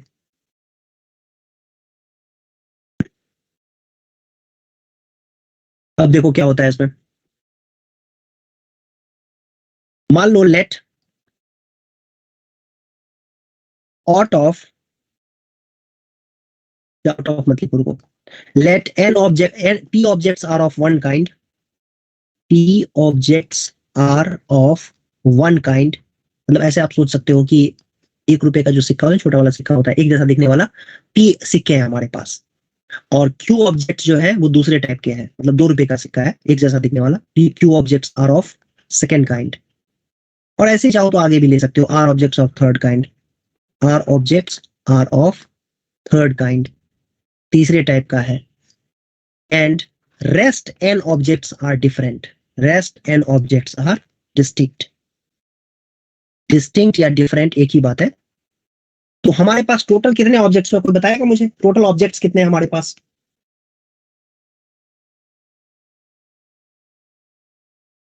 सबको जोड़ देंगे। यस, बिल्कुल सही जवाब। सबको जोड़ देंगे, टोटल नंबर ऑफ ऑब्जेक्ट्स आ जाएगा P plus Q plus R plus N। लेकिन इसमें जो N ऑब्जेक्ट है ना वो डिफरेंट दिखते हैं, ऐसे सोचो ना, इमेजिन कर लिया होगा आप लोगों ने कि कैसा सिचुएशन है यहाँ पर। P ऑब्जेक्ट एक जैसे दिखने वाले हैं, Q ऑब्जेक्ट एक जैसे, R ऑब्जेक्ट एक जैसे और N ऑब्जेक्ट डिफरेंट है। तो इसमें total number of ways to select मतलब combination, select one or more object, one or नहीं लिखो, any number of object लिखो, select any number of object लिखते हैं पहले, बाद में लिखेंगे one or more object, any number of objects, any number of objects is equal to, एक मिनट थोड़ा पीछे कर देता हूं, इसी में एक लाइन में ही आ जाएगा। इसका तरीका क्या होता है, तो P ऑब्जेक्ट अगर एक जैसे है ना बच्चों, तो P ऑब्जेक्ट को सेलेक्ट करना या नहीं करने के P+1 तरीके हैं। क्या ये सबको समझ में आ गया? P+1 तरीके से हम P ऑब्जेक्ट को सेलेक्ट या अनसेलेक्ट कर सकते हैं, नॉन सेलेक्ट कर सकते हैं, नॉट सेलेक्ट कर सकते हैं। बोलो, ये समझ में आ गया कि नहीं नहीं आया? सर। नहीं आया। ऐसे सोचो, हमारे पास ना, ऐसे सोचो मेरे पास ना 1 रुपए के 5 सिक्के हैं, ठीक है, तो एक सिक्का लूंगा मैं, एक तरीका हो गया। अब रेस्ट्रिक्शन sir. कोई है नहीं, कितने भी तरीके से कितने भी सिक्के पिक कर सकता हूं मैं, तो एक सिक्का लिया, एक तरीका हो गया। तरीका नंबर 1, एक सिक्का लिया। तरीका नंबर 2, नंबर ऑफ वेज, दूसरा तरीका हो जाएगा, 2 सिक्के सेलेक्ट कर लूंगा, ये दूसरा तरीका हो गया। ऐसे ही करके तीसरा 3 तरीका, चौथा 4 तरीका, पांचवा 5 तरीका, और सिक्का सेलेक्ट ही नहीं किया, 1 रुपए का सिक्का लिया ही नहीं, वो भी एक तरीका है। तो टोटल 6 तरीके हो यस गए। सर। तो हमारे पास अगर 5 एक जैसी दिखने वाली चीजें हैं ना, तो कितने तरीके से हम सेलेक्ट कर सकते हैं उसको? 6 तरीके से सेलेक्ट कर 6 सकते हैं। तरीके से। क्योंकि यहाँ पर ना खाली क्वांटिटी मैटर करेगा, है ना, कौन सा ले रहे हैं वो तो मैटर कर ही नहीं रहा। अगर मान लो कि हमारे पास 5 डिफरेंट सिक्के होते तब मामला डिफरेंट था, ठीक है। Yes, sir. डिफरेंट सिक्के होते तो बिल डिफरेंट हो जाता, 2 पावर 5 हो जाता, है ना। एक सिक्का सेलेक्ट करेंगे, फिर 2 करेंगे, 3 करेंगे, इस तरीके से। लेकिन यहाँ पर ऐसा नहीं है। यहाँ पर P+1 तरीका ही होगा। तो 5 सिक्के हैं एक जैसे दिखने वाले, तो हम या तो एक सेलेक्ट करेंगे तो एक तरीका होगा, दो सेलेक्ट करेंगे तो वो दूसरा तरीका हुआ, और ऐसे ही पांचों के पांचों सेलेक्ट कर लेंगे तो वो भी अपने आप में एक तरीका है। तो टोटल कितने तरीके हो गए? 5 तरीके। और अगर मान लो कि हमने सिक्का सेलेक्ट ही नहीं किया तो वो भी एक तरीका है, तो 6 तरीके हो गए, P+1 तरीके। Yes sir. यही बात तो Q+1 ऑब्जेक्ट के लिए भी है, Q ऑब्जेक्ट के लिए भी तो है, और यही बात जी सर। R के लिए भी है। R+1 तरीके से हम सेलेक्ट या नॉट सेलेक्ट कर सकते हैं R ऑब्जेक्ट्स को जो एक जैसे दिखते हैं। जी सर। ठीक है, ओके। अब जो ये n डिफरेंट चीजें हैं, हर एक चीज के लिए, हर एक ऑब्जेक्ट के लिए जो डिफरेंट है, डिस्टिंक्ट ऑब्जेक्ट्स हैं, हर एक के लिए 2 चॉइसेस हैं, या तो मैं उसको सेलेक्ट करूंगा या नहीं करूंगा, दूसरे के लिए सेलेक्ट करूंगा या नहीं करूंगा। तो हर एक के लिए 2 तरीके हैं, मतलब 2 into 2 into 2 n times, that is 2 power n। तो यही है total number of ways to select any number of object. अच्छा, इसमें ना सारी पॉसिबिलिटीज इंक्लूडेड है। इसका मतलब ये हुआ कि आपके पास, अगर आपके पास ये n plus p plus q plus r objects हैं, तो इसमें आप कोई भी ऑब्जेक्ट नहीं सेलेक्ट किया है वो तरीका भी इसमें इंक्लूडेड है, और आपने सारे सेलेक्ट कर लिए हैं वो भी तरीका भी इंक्लूडेड है, और वो तरीका भी इंक्लूडेड है जिसमें आपने p में से 2 ले लिए, q में से आपने 1 ले लिया, r को आपने छोड़ दिया, कुछ भी नहीं लिया r में से, और n ऑब्जेक्ट जो थे डिफरेंट उसमें से आपने 4 ले लिए, वो भी इंक्लूडेड है इसके अंदर, सारी पॉसिबिलिटीज इसके अंदर इंक्लूडेड है। तो total number of ways to select any number of objects हो जाएगा P+1 Q+1 R+1 इंटू में 2 की पावर n। ठीक है, लेकिन इसी में मैं लिखना चाहता हूँ टोटल नंबर, हाँ 2 की पावर n क्यों किया वो बता दीजिए। 2 पावर n का मतलब इसलिए है यहाँ पे, इसलिए क्या हुआ है क्योंकि n जो डिफरेंट ऑब्जेक्ट्स है ना, उन n डिफरेंट ऑब्जेक्ट के लिए हर एक ऑब्जेक्ट के लिए 2 तरीके हैं। तुम ऐसे सोचो, तुम्हारे पास ना 5 डिफरेंट किताबें हैं रखी हुई, ठीक है, और कोई रेस्ट्रिक्शन नहीं है कि तुम कितने किताबें सेलेक्ट करते हो, है ना। तो तुम सोचो ऐसे कि पहले मैंने चलो ये ले लिया, टारगेट 2 ले लिया, टारगेट 2 ले लिया, ये एक तरीका हो गया, है ना। टारगेट 1 से लेकर टारगेट 5 तक रखा हुआ है, टारगेट 1 लूंगा या नहीं लूंगा, 2 तरीके हुए ना। टारगेट 1 को चूज करने या नहीं करने के 2 तरीके हैं, टारगेट 2 के भी चूज करने या नहीं करने के 2 चॉइसेस हैं। तो ऐसे करते करते तो n ऑब्जेक्ट्स हैं अगर डिफरेंट ऑब्जेक्ट्स, तो उनके लिए हर एक के लिए 2 चॉइसेस होगा, तो 2 into 2 into 2 कितने तरीके हो जाएंगे? 2 पावर n हो गया ना, n टाइम्स हो गया ना, 2 into 2 into 2, 2 पावर n हो जाएगा।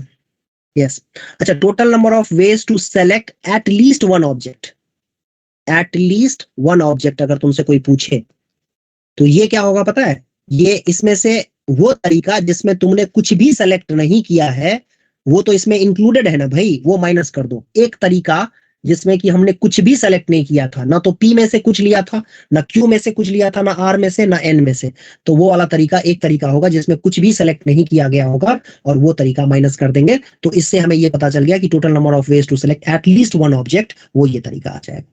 अच्छा, ये तरीके में और कॉम्बिनेशन जो हमने एनसीआर पढ़ा हुआ उसमें क्या डिफरेंस है, तो ध्यान से सुनो क्या डिफरेंस है। ये इसमें ये इस तरीके का फार्मूला इसलिए आ रहा है, या इसमें यूं कहें कि ये एनसीआर जैसी कोई चीज आ नहीं रही है, उसका रीजन क्या है कि ये इसमें कुछ ऑब्जेक्ट एक जैसे हैं, ठीक है, लेकिन ऑब्जेक्ट अगर डिफरेंट होता, मान लो हमारे पास 5 डिफरेंट ऑब्जेक्ट होते और तुमसे कहा जाता 5 डिफरेंट ऑब्जेक्ट्स है, उसमें तुम्हें कहा जाता कि भाई इसमें ना तुम कितने भी नंबर ऑब्जेक्ट सेलेक्ट हम कर सकते हैं, बताओ कि कितने तरीके से सिलेक्शन किया जा सकता है, ताकि कोई भी हम कितने भी ऑब्जेक्ट सेलेक्ट कर सकते हैं, 0 भी, 1 भी, 2 भी, 3 भी, 4 भी, 5 भी, ठीक है। तो पहला तरीका तो यही होगा कि कुछ सेलेक्ट ही ना करें, 5C0।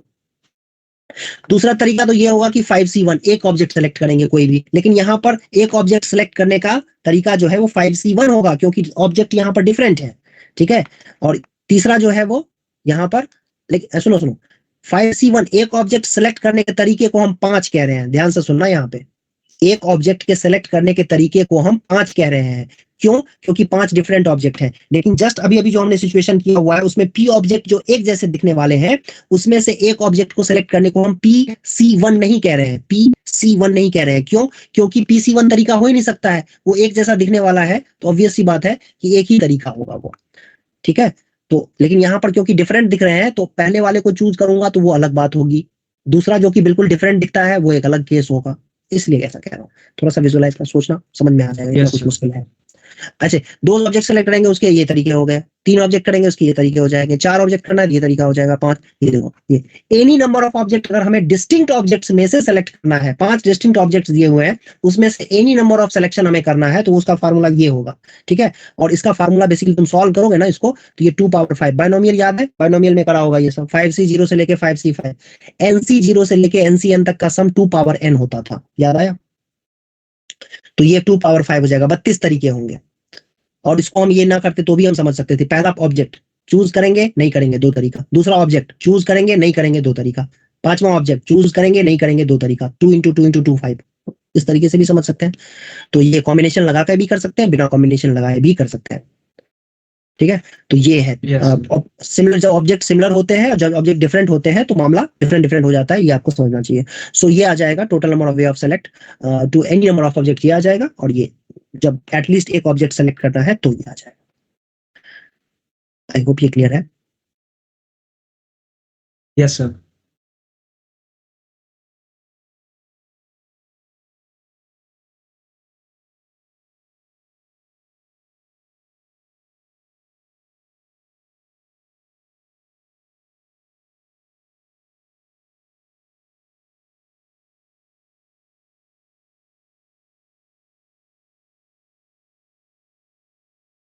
ओके, सो चलो एक एग्जांपल इसके ऊपर भी कर लेते हैं, इतना ज्यादा एफर्ट लगाया है एक्सप्लेन करने में, तो इसको एक एग्जांपल इसके ऊपर भी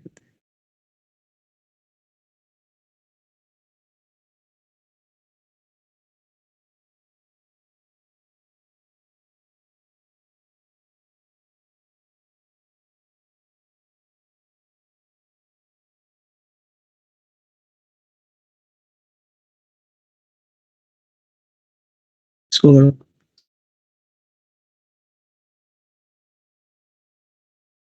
हाउ मेनी कॉम्बिनेशंस?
आ गया?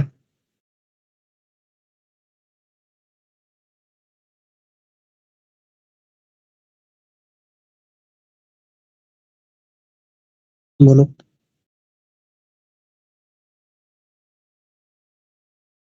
क्या 12? ओके, सर और किसी का 11। आंसर क्या रहा है? 11? Yes sir. 11 कैसे? 12 आना चाहिए ना। सर एक तो पेयर चूज करना है ना। How many combinations you can make from five pairs of shoes out of which two are मतलब इसमें बेसिकली हमें ये कहा जा रहा है two are alike, दो एक जैसे दिखने वाले हैं, two alike pair of shoes है, और three alike वाले हैं, है ना? थ्री अलाइक ब्लैक वाले हैं, ये ब्लैक कलर के हैं, और दो अलाइक जो है वो ब्राउन कलर के हैं, एक जैसे दिखने वाले शूज हैं, मतलब पेयर जो है ना वो एक जैसा दिखता है, ठीक है? तो ऑब्वियस सी बात है कि हम इसको कितने तरीके से सेलेक्ट कर सकते हैं, जब भी सेलेक्ट करेंगे तो पेयर ही सेलेक्ट करेंगे, तो 2+1 तरीके से सेलेक्ट कर सकते हैं, ठीक है ना? पहला या तो पहला ब्राउन का जो पेयर है वो जो है वो सेलेक्ट करेंगे, यानी तो दूसरा वाला पेयर सेलेक्ट करेंगे, मतलब या तो एक सेलेक्ट करेंगे या दोनों सेलेक्ट करेंगे, ठीक है? और इसमें भी इसको कितने तरीके से सेलेक्ट कर सकते हैं? 3+1 तरीके से सेलेक्ट कर सकते हैं, दोनों को मल्टीप्लाई कर देंगे, कितना आ जाएगा? 12 वेज है इसमें, ऑब्वियसली 12 होगा, ठीक है? आप चाहो तो एक पेयर सेलेक्ट कर सकते हो, ठीक है, ब्राउन का, या नहीं तो दो सेलेक्ट कर सकते हो, दोनों पेयर ऑफ शूज सेलेक्ट कर सकते हो। अच्छा, यहाँ पे कोई कंपलसन तो है नहीं कि एक ही पहनना, उसको पहन के बाहर जाना है तो दो पेयर ऑफ शूज सेलेक्ट नहीं कर सकता है, ठीक है? ऐसा कोई रेस्ट्रिक्शन नहीं है यहाँ पे, उसको पहनना नहीं है अभी, कहीं बाहर घर से निकल के नहीं जाना है अभी, ठीक है? सिलेक्शन की बात हो रही है कि बताओ भाई कि अगर उसके पास ये सिचुएशन दी हुई है इस तरीके से, कितने तरीके से सेलेक्ट कर सकता है? वो तो 12 तरीके से सेलेक्ट कर सकता है। इन 12 तरीकों में ना वो तरीका भी इसमें इंक्लूडेड है जिसमें कि वो पांचों पेयर सेलेक्ट कर लेगा, और वो तरीका भी इंक्लूडेड है जिसमें वो शूज पसंद ही नहीं आया, कोई सेलेक्ट नहीं कर रहा, कुछ भी शूज सेलेक्ट नहीं किया उसने। और ये तरीका भी हो सकता है इसके अंदर कि एक ब्राउन लेगा और एक ब्लैक, या ऐसा भी हो सकता है दो ब्राउन ले लेगा एक ब्लैक, इस तरीके से एंड सो ऑन, सारे पॉसिबिलिटीज इसमें इंक्लूडेड है। यस आगे सर, समझ? यही है। आ गया सर।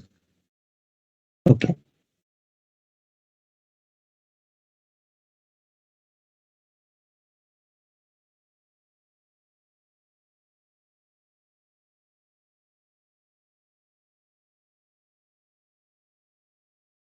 अब ये बड़ा पॉपुलर सा क्वेश्चन है, देखो ना हर एक बुक में ना ये क्वेश्चन जरूर दिखता रहता है, इसमें आई थिंक एक बार IIT जेईई मेन में शायद पूछा जा चुका है इसके ऊपर क्वेश्चन, ये क्वेश्चन।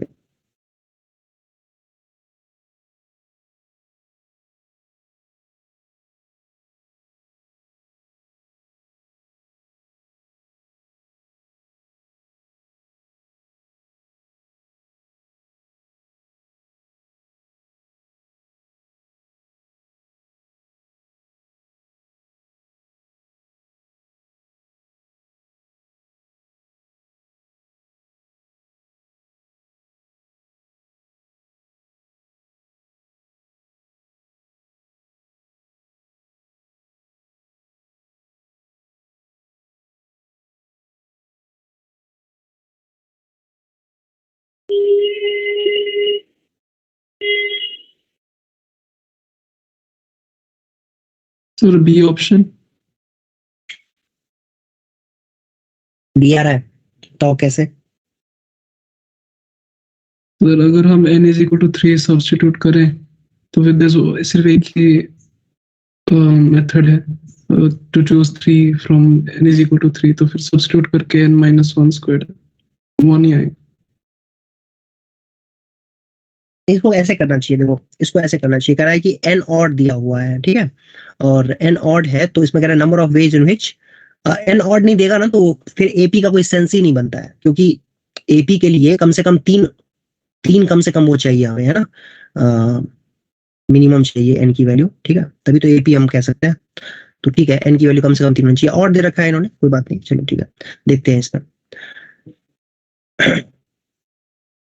n और इवन दे दिया और हमने यहीं पे रोक दिया इसको, तो फेल हो जाएगा ना केस, इसलिए ये क्या करना।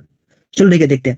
AP में दिया हुआ है 3 नंबर, अगर AP में दिया हुआ है 3 नंबर, हम कोई मान लो चूज कर लिया ABC, लेट 3 नंबर जो चूज किया हमने ABC वो AP में है, तो a प्लस सी जो है वो 2b के बराबर होगा। AP का तो डेफिनेशन होता है ये, है कि नहीं?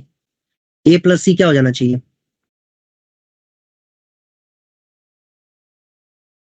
a प्लस सी क्या हो जाना चाहिए बच्चों बताओ? 2b के बराबर हो जाना चाहिए कि नहीं होना यस चाहिए? सर, 2b होगा। तो इससे तुम्हें क्या समझ में आ रहा है? इससे तुम्हें ये समझ में आ रहा है कि ये जो a और b है, ये दोनों के दोनों नंबर्स कैसे होने चाहिए? दो पॉसिबिलिटी बनती है ना यहाँ पे, कि इसका मतलब ये हुआ कि हमें जो ABC सेलेक्ट करना है उसमें B पे तो कोई पाबंदी नहीं है, B तो कुछ भी हो सकता है, लेकिन A और C जो होने चाहिए, A या C या तो दोनों के दोनों इवन होने चाहिए, या A और C दोनों के दोनों ऑड होने चाहिए। एग्री करते हो? क्योंकि A प्लस सी इवन होना चाहिए, A प्लस सी की वैल्यू इवन नंबर आनी चाहिए। क्यों ऐसा कह रहे हैं हम? बिकॉज राइट हैंड साइड में इवन नंबर आ रखा है, तो A प्लस सी या तो इवन होगा, sorry A plus C even होगा, दैट मीन्स कि या तो A और C दोनों के दोनों इवन होंगे या दोनों के दोनों ऑड होंगे। A और C दोनों के दोनों ऑड होंगे। बोलो यस क्या एक? हाँ यही तो होगा। तो AP बन गया ना। अगर A प्लस सी को हम इवन कह रहे हैं, मतलब A प्लस सी को इवन कह रहे हैं, दैट मीन्स A और C दोनों को इवन ले लें तो पक्का एक AP बन जाएगा। तुम कोई भी दो नंबर सोच के देखो ना, दोनों दो ऑड उठाकर देख लो, कोई भी दो ऑड ये उठाकर देखो। इवन आएगा। हाँ, दो ऑड उठा के देखो, इवन बनेगा, लेकिन वो AP भी बन जाएगा। कैसे? जैसे मान लो मेरा मन कर रहा है कि मैं 1 और 5 ले लिया, दो और ले लिए मैंने, तो 1 प्लस 5 ले लिया, 6 ले लिया ना, मतलब 6 ले लिया ना यहाँ पर, तो 6 हो जाएगा, मतलब इससे बीच में 3 कहीं पर आएगा। मुझे यस 3 पुट कर देंगे, AP बन गया। मेरा मन कर रहा है कि मैं दो इवन ले लूं, तो मैं 10 ले लेता हूं और 20 ले लेता हूं। ठीक है, 10 20 ले लिया, इसके बीच में नंबर डालो कौन सा? 15 हो गया जी, बन गया AP। दोनों इवन लिया हुआ है तब भी AP बन रहा है, 10 15 20 AP बन गया। 5 कॉमन डिफरेंस है उसका। तो कुल मिला के बात ये हो गई यहाँ पे कि हमें AP बनाने के लिए देखा जाए तो दो नंबर सेलेक्ट करने हैं, इनमें से n नंबर्स में से, कितने में से? 1 से लेके n तक में से दो नंबर सेलेक्ट करने हैं, और दो नंबर ऐसा है कि या तो दोनों इवन होने चाहिए या दोनों ऑड होने चाहिए। करेक्ट है? तो दोनों अगर इवन होगा तो यस सर। कितने तरीके से सेलेक्ट कर सकते हैं? तुम ये सोच के बताओ मुझे, पहले सोच के बताओ। सर n-1 फैक्टोरियल, क्योंकि एक सेलेक्ट कर चुका है पहले, फिक्स्ड है B। ना ना, फिर से एक बार सोचो, फिर से एक बार सोचो।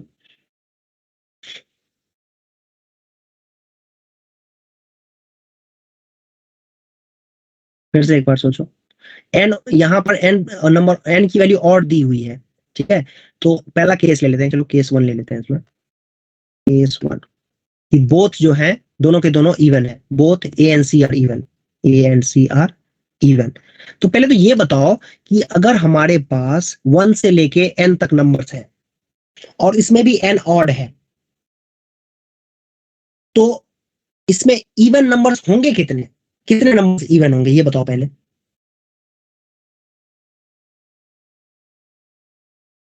कितने नंबर्स इसमें इवन होंगे?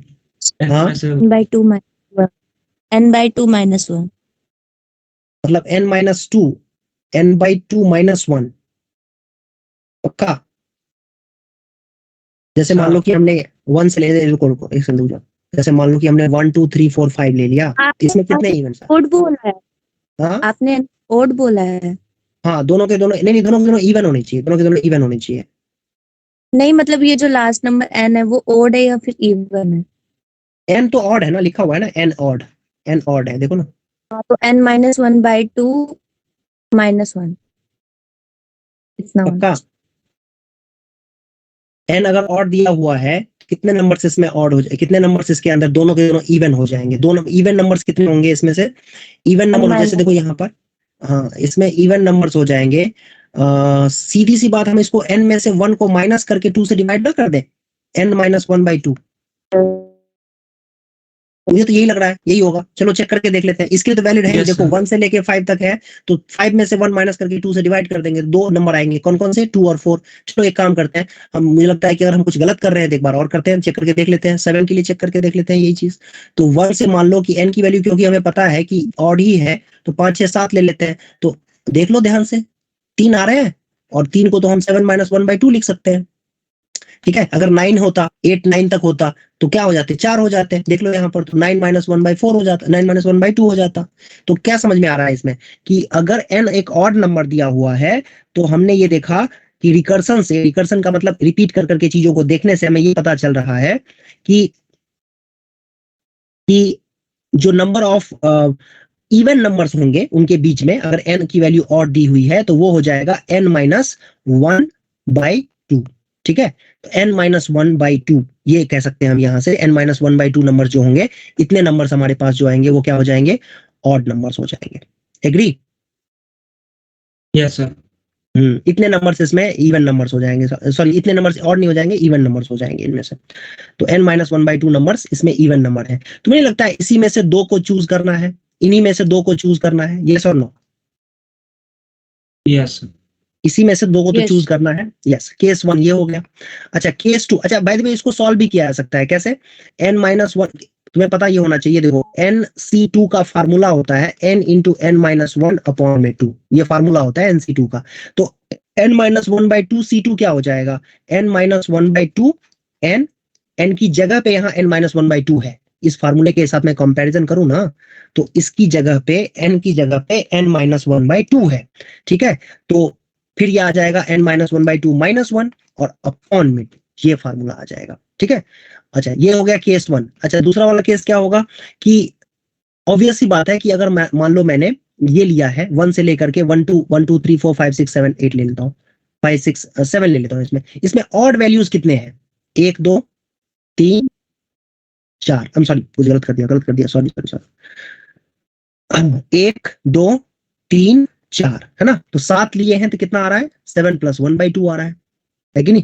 7 + 2, 7 + 1/2 मतलब क्या, n + 1/2 नंबर ऑफ बोथ, अगर दोनों के दोनों अगर ऑड है, a and c are odd है, तो पहले तो ये देखना पड़ेगा ना भाई कि ऑड नंबर है कितने। तो ऑड नंबर तो दिख गया हमें कि n + 1/2 है, तो n + 1/2 ऑड नंबर्स हैं, उनमें से किसी दो को सेलेक्ट कर लेंगे, AP बन जाएगा। और n + 1/2 c2 क्या हो जाएगा, n + 1/2 इंटू में n + 1/2 -1 और अपॉन में 2, ये आ गया। अच्छा अब इन दोनों को आप मल्टीप्लाई करोगे ना, इन दोनों रिजल्ट, सॉरी दोनों को मल्टीप्लाई नहीं, सॉरी ऐड करेंगे दोनों को। क्यों ऐड करेंगे, बिकॉज पहला केस में वर्क कंप्लीट हो चुका है, AP बन चुका है। जब दोनों के दोनों A और C इवन लेंगे तो हमारा वर्क कंप्लीट हो गया, AP बन चुका है। और दूसरे केस में अगर हमने A और C दोनों को ऑड लिया तब भी AP बन गया है। तो इन दोनों रिजल्ट्स को अगर आप ऐड करोगे तो आंसर मैच होता हुआ दिखेगा आपको। ये दोनों ही रिजल्ट्स को ऐड कर दो, ठीक है, और आपको आंसर मैच हो जाएगा, कोई भी ऑप्शन मैच हो जाएगा इसके अंदर, जो भी आंसर आएगा वो आंसर आ जाएगा। ठीक है बच्चों, तो ये आप लोग करना Yes, खुद से घर पे जा करके, इसको ऐड करके देखना कि कौन सा ऑप्शन मैच हो रहा है इसके अंदर से। ओके बाय, चलो मिलते हैं नेक्स्ट क्लास में। Thank you sir. Thank you. Sir इसके बाद कौन सा चैप्टर रिवाइज करेंगे? देखते हैं, अभी क्लास लगेगी तब डिसाइड करेंगे, देखते हैं ना। सर कल ओके ठीक है, सर हाँ कल डिसाइड करते हैं, बोलो। सर वो एग्जाम के हिसाब से कराइएगा, मतलब जो फाइनल टेस्ट सीरीज है ना उसके हिसाब से।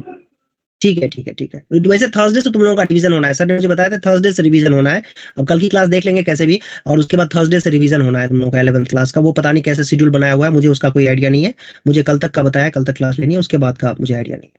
ठीक है, तो उन्होंने ये बोला है कि थर्सडे से इनका रिवीजन होना है, ये मुझे बताया गया है। ठीक है, देखते हैं क्या होता है, कल की क्लास में मिलते हैं, फिर डिस्कस करेंगे। Okay sir, thank you sir, good night thank you sir.